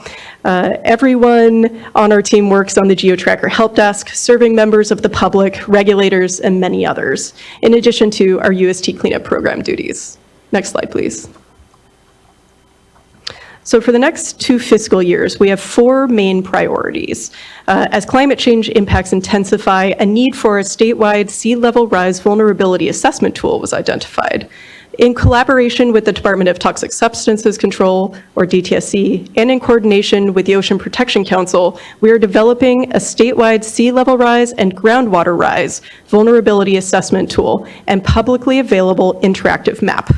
We also meet with a team of University of California researchers who are working on a similar project that's focused just on the Bay Area. We are starting with sea level rise and groundwater rise on this tool, and we plan to expand this to a full climate change tool to kind of bring in layers from a bunch of different places so that it's more comprehensive for all who will be using this tool. We plan to roll out the statewide tool and public map in the summer of 2026. Our program is also focused on incorporating racial equity considerations into our work. A few months ago, we started a tribal engagement task force consisting of program staff from the Division of Water Quality and the regional boards, with the goal of coming up with a meaningful way to share about the cleanup programs, our work, and also to engage with tribes throughout the corrective action process. This has not been something that's been done well in the past and is a huge priority for our program statewide. The Stalled Case Initiative, which I talked about earlier, remains one of our top program priorities.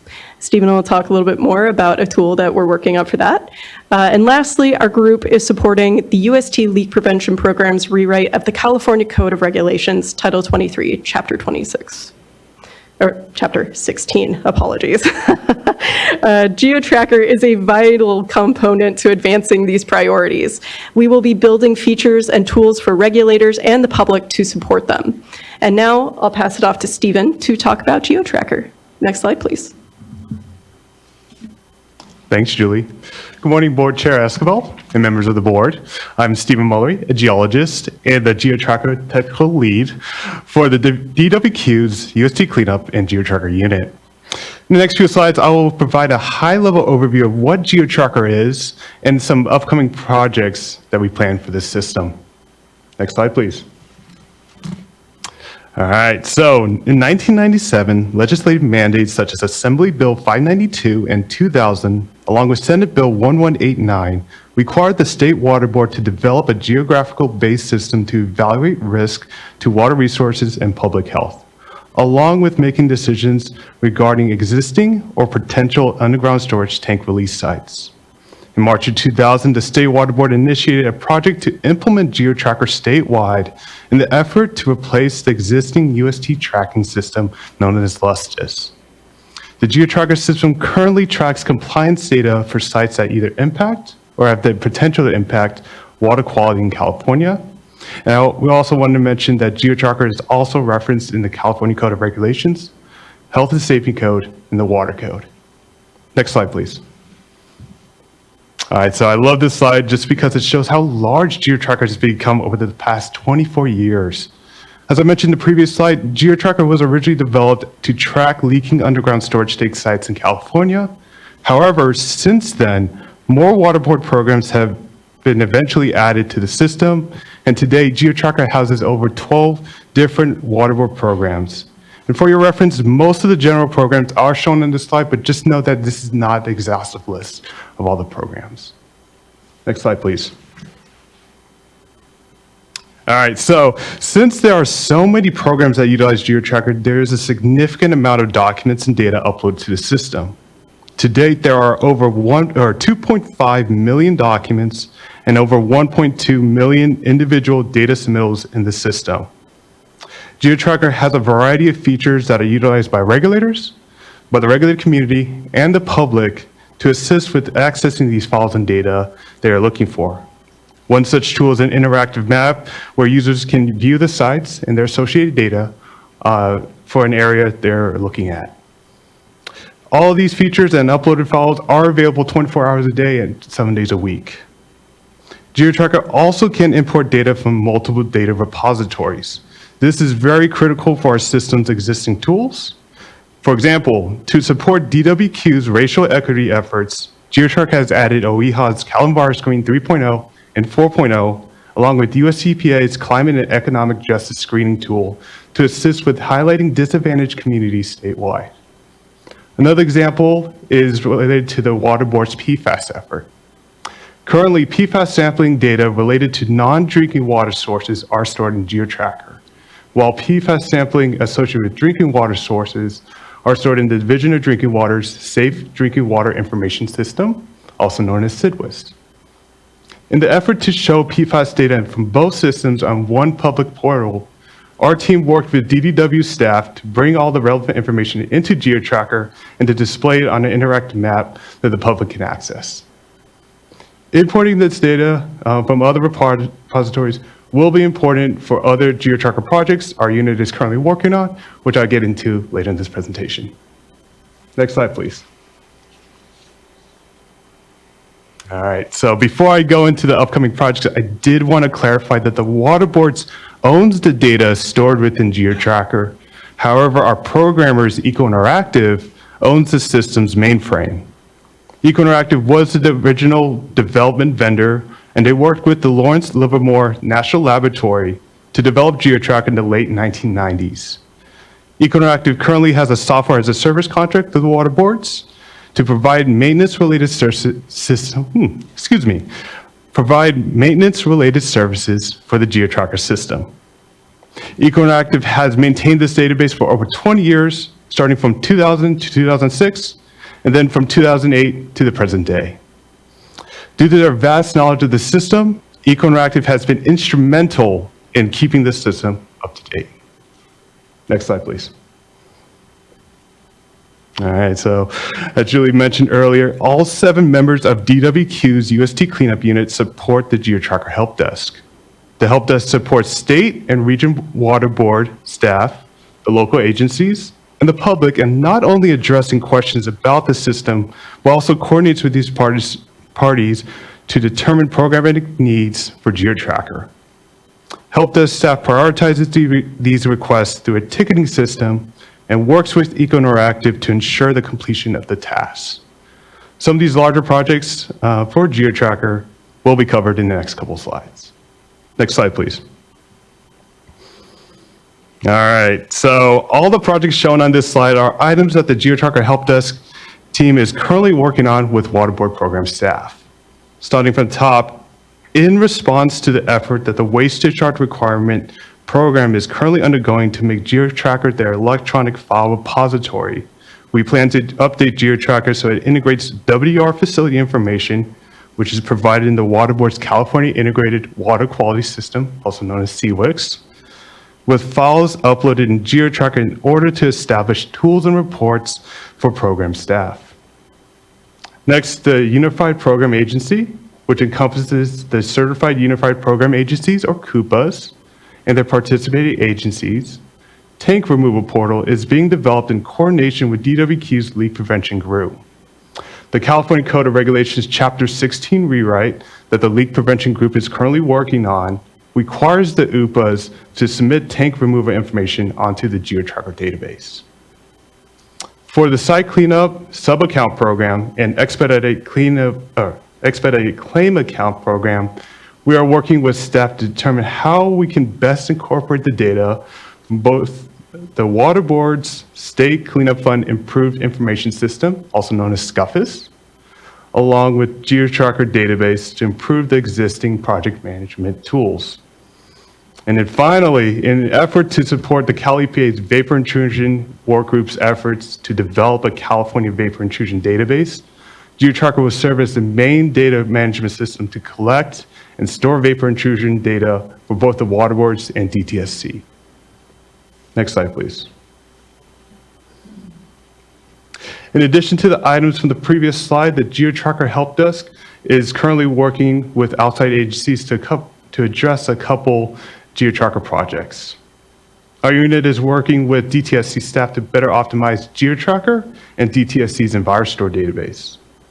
Since Eco Interactive is the contracted programmer for both systems, this allows us to take features from EnviroStore and incorporate them into GeoTracker.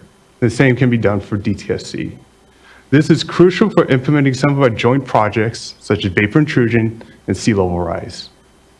As Julie mentioned earlier, our unit is currently working with Regional Board and DTSC staff to determine cleanup sites that may be vulnerable to the effects of sea level rise. One goal of the sea level rise effort is to develop a viewing portal for the public to show both Waterboard and DTSC cleanup sites that they may be at risk based off of various metrics. This portal will have its own interactive map and customized legend.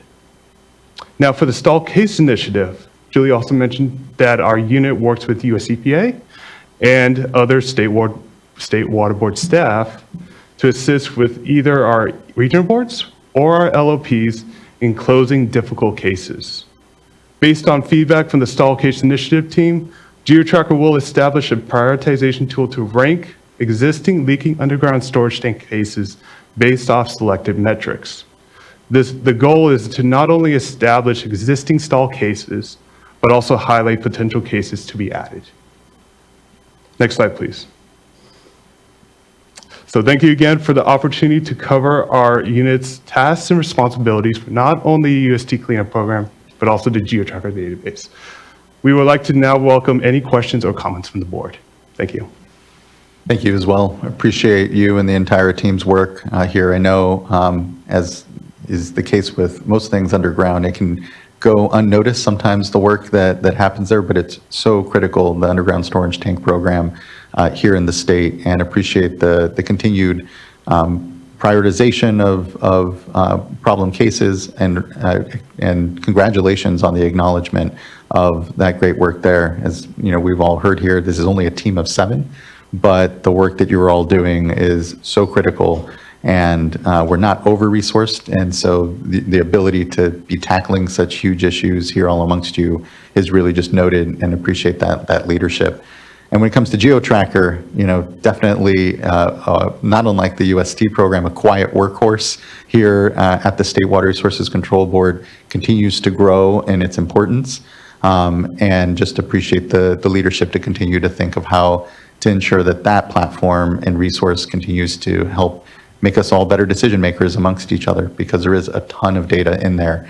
And, you know, on that, I know, and would maybe like to hear the thoughts around, you know, the challenges that sometimes come with the amount of PDFs that are ultimately uploaded into the system, knowing that, you know, any data in those PDFs are kind of locked away a bit and not as accessible as, you know, digitized information. So just, or machine readable available information in spreadsheets, et cetera. So just wondering if there's thought around how to continue to move the regulated community to be reporting not just through PDF upload, but, you know, expansion of the data fields basically, so that we get data that, you know, is a lot more actionable and not kind of maybe sometimes locked away in PDFs. Just wondering if you all have any thought about that and what the future might look like for GeoTracker.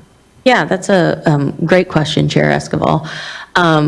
So GeoTracker actually does accept what we call ESI data. So that is our electronic data that comes in through directly from the laboratories, and it is submitted into GeoTracker. We actually have 3 portals within GeoTracker. So there's the public portal, which everyone can see, and then we have the regulators portal, which is basically the background for all of our regulators. That's where they do the project management, the day-to-day analysis of things and looking at the data. We have a lot of features, and then we have our ESI portal is where the regulated public can actually upload that data, and that's in electronic format. So most of our so we have 3 programs that are required under regulation to have ESI submitted. That's the UST cleanup program, the site cleanup program, and land disposal programs. So those 3 programs have the most ESI data. Actually, UST cleanup has the most. And there has been issues with enforcement on that in the past, but we have been ramping that up a little bit on the regional board level, actually. Our boots on the ground, we like to call them, they've been really great about that. And so we do have a lot of that electronic data. The only problem we have really with the PDFs is those historical reports. So anything pre-2000, well, it wasn't implemented, like it wasn't enforced until 2007, I believe. So anything pre-2007, we have an issue with. So we've talked about things like PDF scraping tools and things like that, but on the level we have the data, it would be really difficult and really costly to the state. So we are always exploring options to get that historical data, because some of that is going to be really key for our sea level rise project that we're doing. That's great. Appreciate that.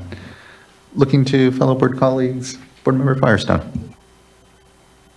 Yeah, I'll just really just comments. You know, there's a lot of priorities we have at the Water Board, and like you said, this is one that often goes unnoticed, and also a lot of times the electronic systems we have are not the sexy part of the work, but I do just want to emphasize how much, you know, as we think about equity and the types of actions we have in our racial equity resolution, the types of, you mentioned the sea level rise study, and just trying to figure out how we're adapting and protecting our most vulnerable communities. If we don't have the information in a way that's accessible and we can manage it, it really undermines our ability to do any of that. And so I just want to recognize how important this is, and appreciate all of the work that's going on. I'm appreciative that we have time to sort of help make it a little more visible, but it is a real priority, and I appreciate, you know, the problem solving even with the limitations that we have and as we're updating our systems. You're here. Thank you, Board Member. Board Member McGuire. Yes, thank you. I'll just echo and ditto the appreciation. I think I was surprised to hear that you hadn't been to the board with an update in 6 years or so. And I've been on the board almost 6 years. And so this, I guess, is my first update from the GeoTracker program. So I would love it if we could maybe have that a little more frequent and going forward. And I just bring that up because you're working on a lot of really interesting initiatives. And I think in particular, the climate change, groundwater rise, vulnerability piece, I think is intriguing. And I'm really looking forward to hearing more about that as you develop that tool. But also to the point on equity initiatives and also the vapor intrusion project management tools. There's just a lot of important work that you're doing. So thank you for that on both the underground storage tank side, which I agree is, you know, it's out of sight, out of mind a lot of times because you're doing such great work and you're moving that forward. So I appreciate that. Question for you, and it's one I asked during our briefing, was this system, the GeoTracker, has been around for a couple decades now. And what I hear a lot, I'm not an IT tech guy, so bear with me. But what I hear a lot is concern and needs to upgrade and revamp dramatically our databases and data management systems. We're doing it right now with water rights. I think some other programs are looking at it as well.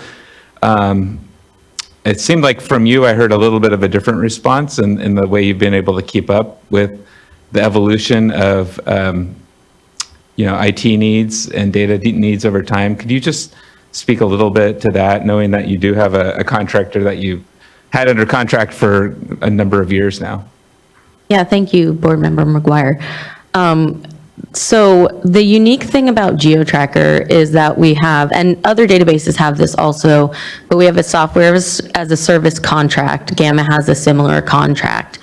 But the biggest unique part is that it's led by a team of technical staff at DWQ, and we all use GeoTracker on a daily basis. As program managers, we have to use it to look at data, to evaluate things, to help the regional boards as need be.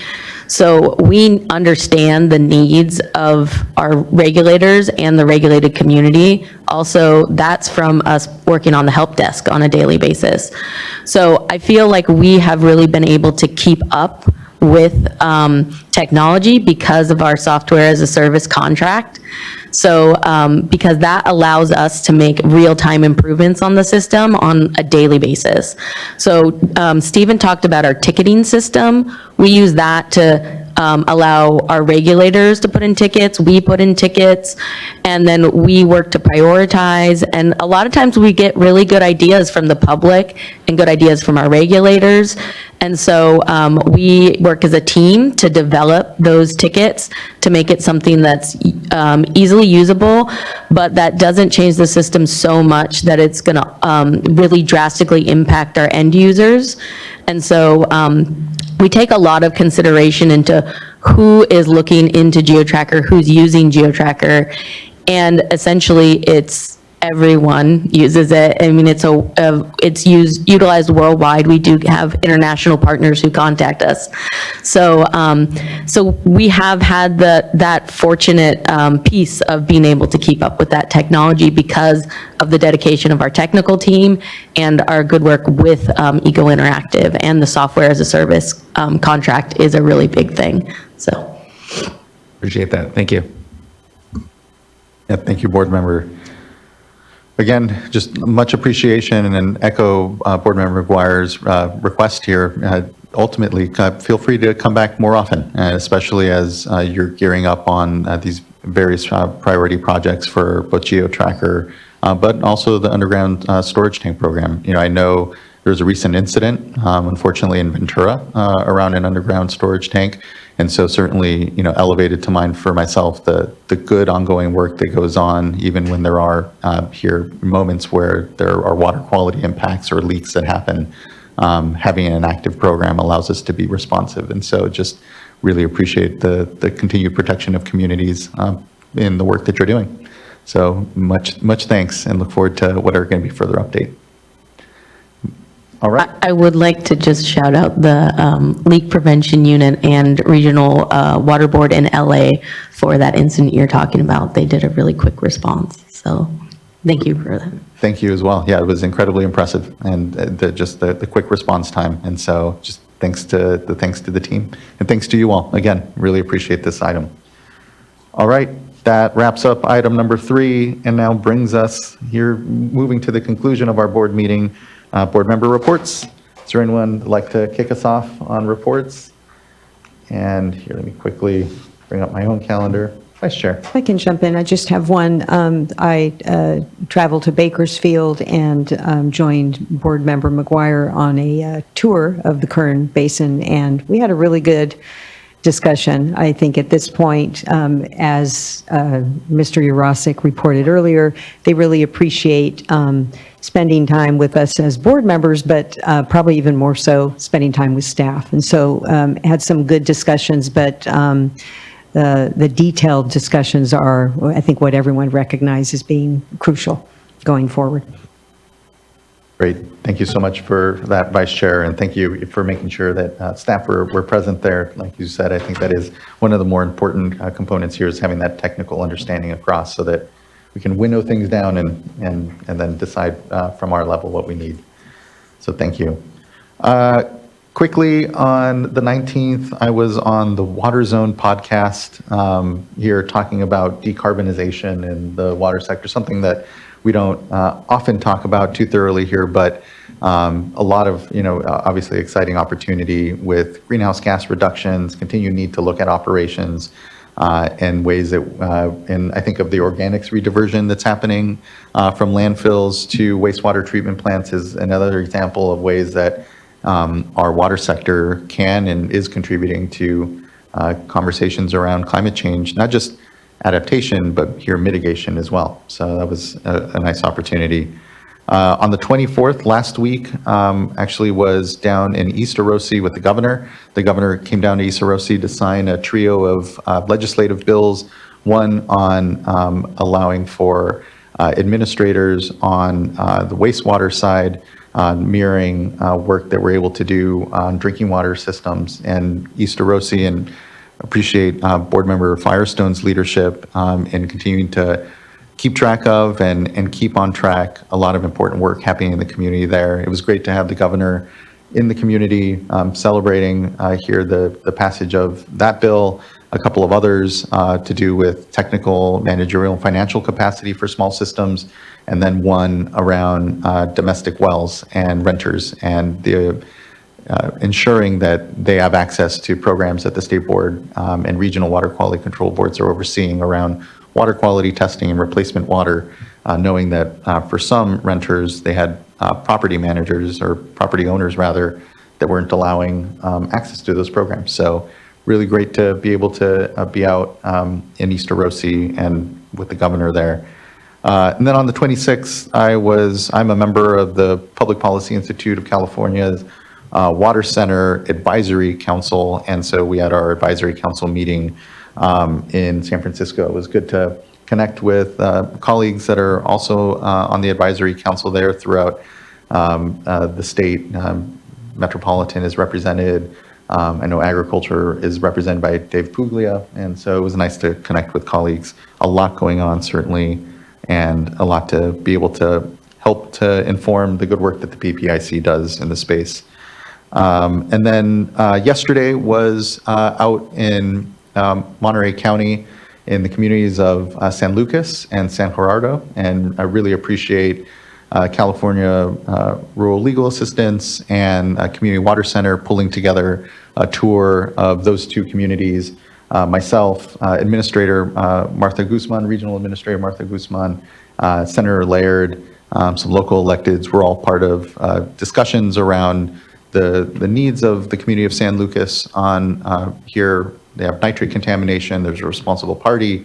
They also have iron and manganese challenges, and like so many of the communities we're working with, just a historic lack of investment in their water systems. And so it was a good opportunity to talk about where we are in their process.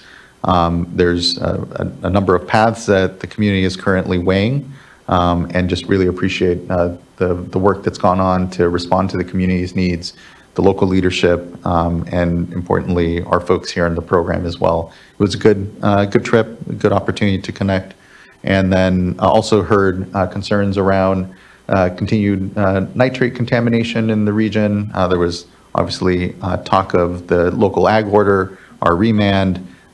Good to be able to connect across on those policy issues as well, knowing that we're in the middle of our ag panel and evaluating where the state and regional boards currently are with their irrigated lands regulatory programs and some of our approaches to the continued nitrate challenges out there. So it was a good, honest discussion. Frustration certainly with the state board, I feel, but glad to be able to hear those frustrations and try to connect folks to policy vision I feel that the board is shaping here around it. So those are my updates. And Board Member McGuire. Great. Yeah, I'll keep a couple themes going here. One is the nitrate contamination and ways to address that. And the other is trips to Bakersfield. So I had the privilege of making 2 trips to Bakersfield last week. So I had a lot of car time on I-5 and 99, and it did mix it up a little bit just for my own sanity. But it was good. It was well worth it, and I'll tell you why. So on Friday, the 27th, it was the tour of the Kern Basin that you heard about already. And on the 24th, I went to a ribbon cutting for the Rio Bravo Greeley Unified School District, which is a few miles east, maybe 20 minutes or so, west of Bakersfield. And it's in the middle of a more agriculturally dominated area, and it's a middle school and an elementary school.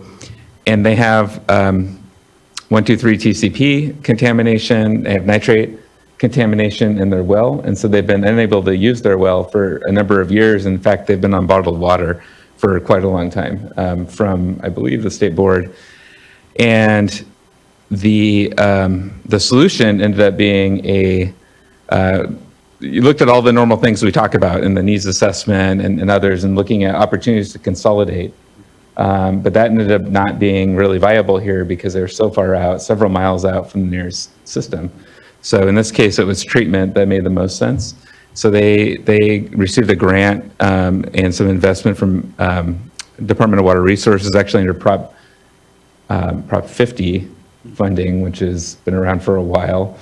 And UC Davis led the initiative to evaluate this, and I think a couple of other sites, but this one was the ribbon cutting, and ended up being able to fund a permanent solution there for treatment. So not only did I get to go there and see sort of funds in action from another agency, but we at the Water Board are also funding the first 3 years of operations and maintenance for that district as well. So I think that really just shows the partnerships that are possible here.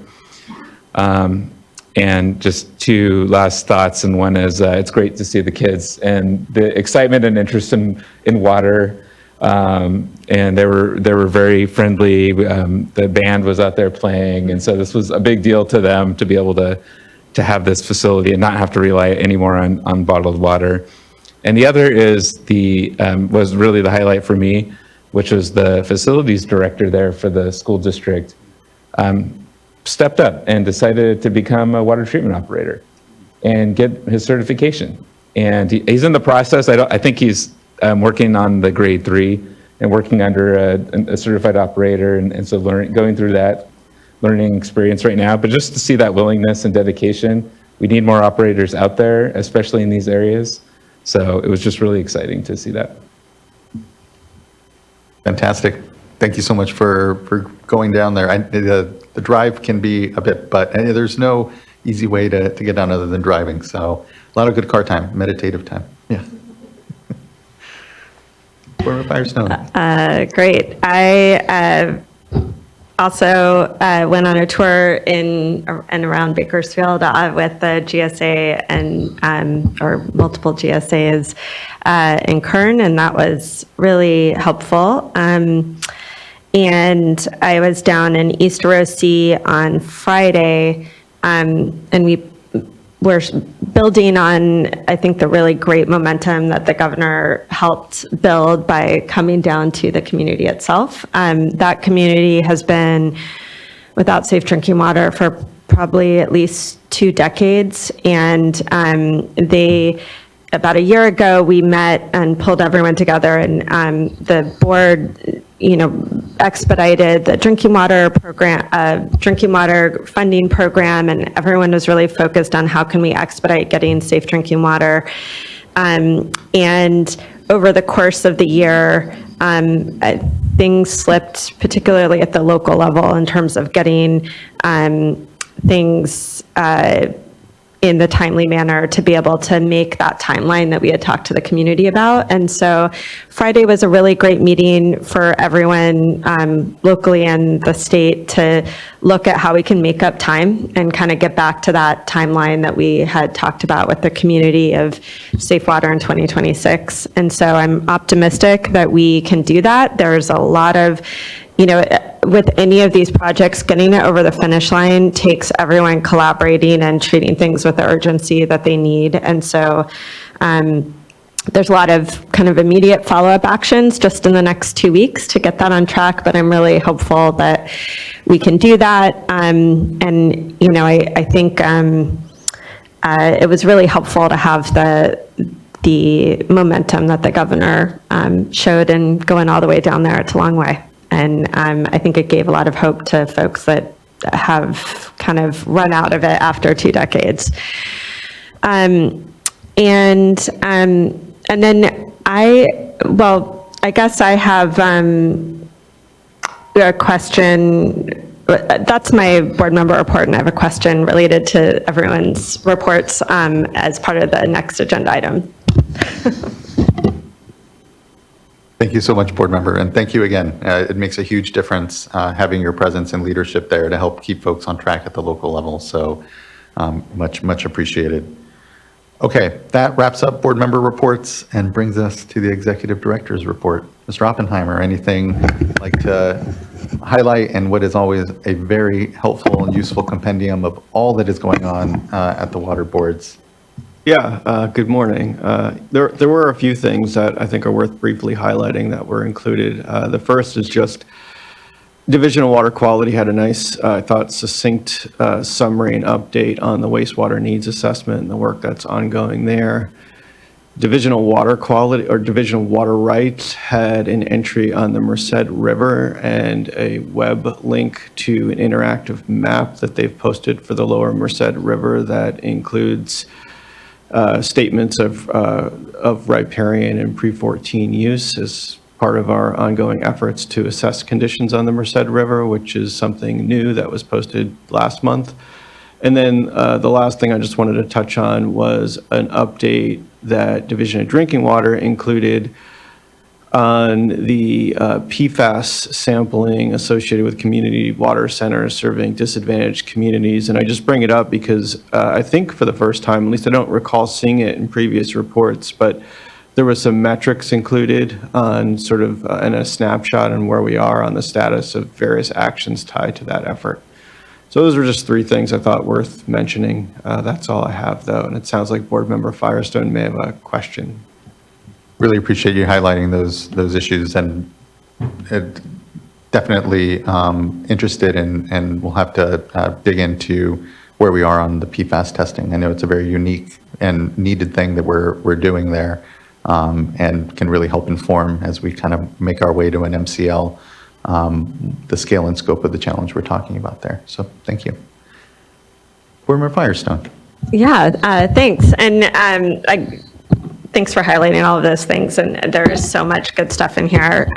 So I think really it was maybe a request, and I know we don't have Chief Deputy Mogas here for this question, but is just given, we all, I think, have been talking about nitrate contamination and the follow-up on the order that we said and the Ag Expert Panel. If we can just get an update on the timeline for that, because I think it's now later than what we had originally hoped for. So it'd be great to get that information and the next update. And I know people are working on it. So there's definitely a plan to have an update on that. I'm not sure if it's in a forthcoming report. I believe the next one. I'm just not positive without Ms. Mogas here, but yeah. We'll follow up.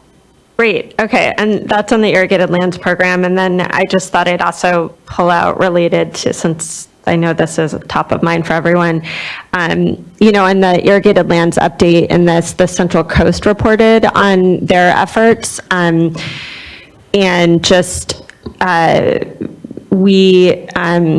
even Board Member McGuire, the school that we're funding that has nitrate in 123 TCP, we're doing everything we can to get resources to get people safe drinking water, but we also need to make sure that we're working with, I know we're doing this, but working urgently with the regions, the management zones, and the GSAs to be able to get them information on projects and have them help support some of those costs, because as we know, we don't have as much funding as we need for all of the failing systems and impacted domestic wells that are needing funding right now. And so I think really trying to build those partnerships. And they mentioned in their pulling together stakeholders and their efforts to try to develop their replacement water program as part of the follow-up from our order. And I think, I'd really like to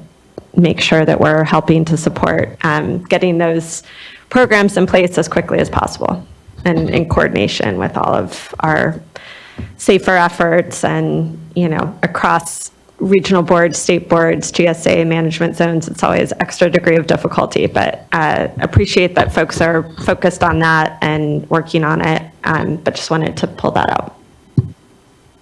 Thank you for that, board member, and agree. I know part of our discussion yesterday in San Gerardo was around the Regional Water Quality Control Board's replacement drinking water program, and folks really wanting to understand the timeline for that at the local level. And I agree that there's ways I feel that we can help expedite those timelines by providing some support, especially, you know, given the good work that's already gone on in the Central Valley Regional Water Quality Control Board. There's, you know, models and things that I think folks like the Central Coast Regional Board can maybe try to move faster on than not. So thank you for those. Completely agree. Anything else from board members on the executive report? All right, hearing none. That concludes our executive director's report agenda item and brings us to the end of our board meeting. We will not have closed session. Next board meeting will be October 16th. It'll take place on Wednesday. We will not be meeting on Tuesday. Make sure to flag for folks. I believe we are. Are we having a closed session? Closed session Okay, on sorry. the 2 administrative hearing office. Okay, we are then having a items. closed session. Apologize. I didn't see an email indicating that we were going to be having closed session, so. Oh, I'm sorry. I thought you had Yeah. received that from the presiding hearing officer. Yes, we will have closed session on the 2 administrative hearing office. Okay, then we will have closed session, and apologize for that. And so we'll go ahead and we will not adjourn currently. We will go to closed session after maybe a 15-minute break. So we'll reconvene at closed session at 11:25. And our location will be? Room 2510. Okay, we'll be in 2510. All right, well, thank you everyone again for the one-day board meeting here. We'll close out officially after closed session until we see everyone here then in 2 weeks on October 16th. Be safe, be well. Thanks all.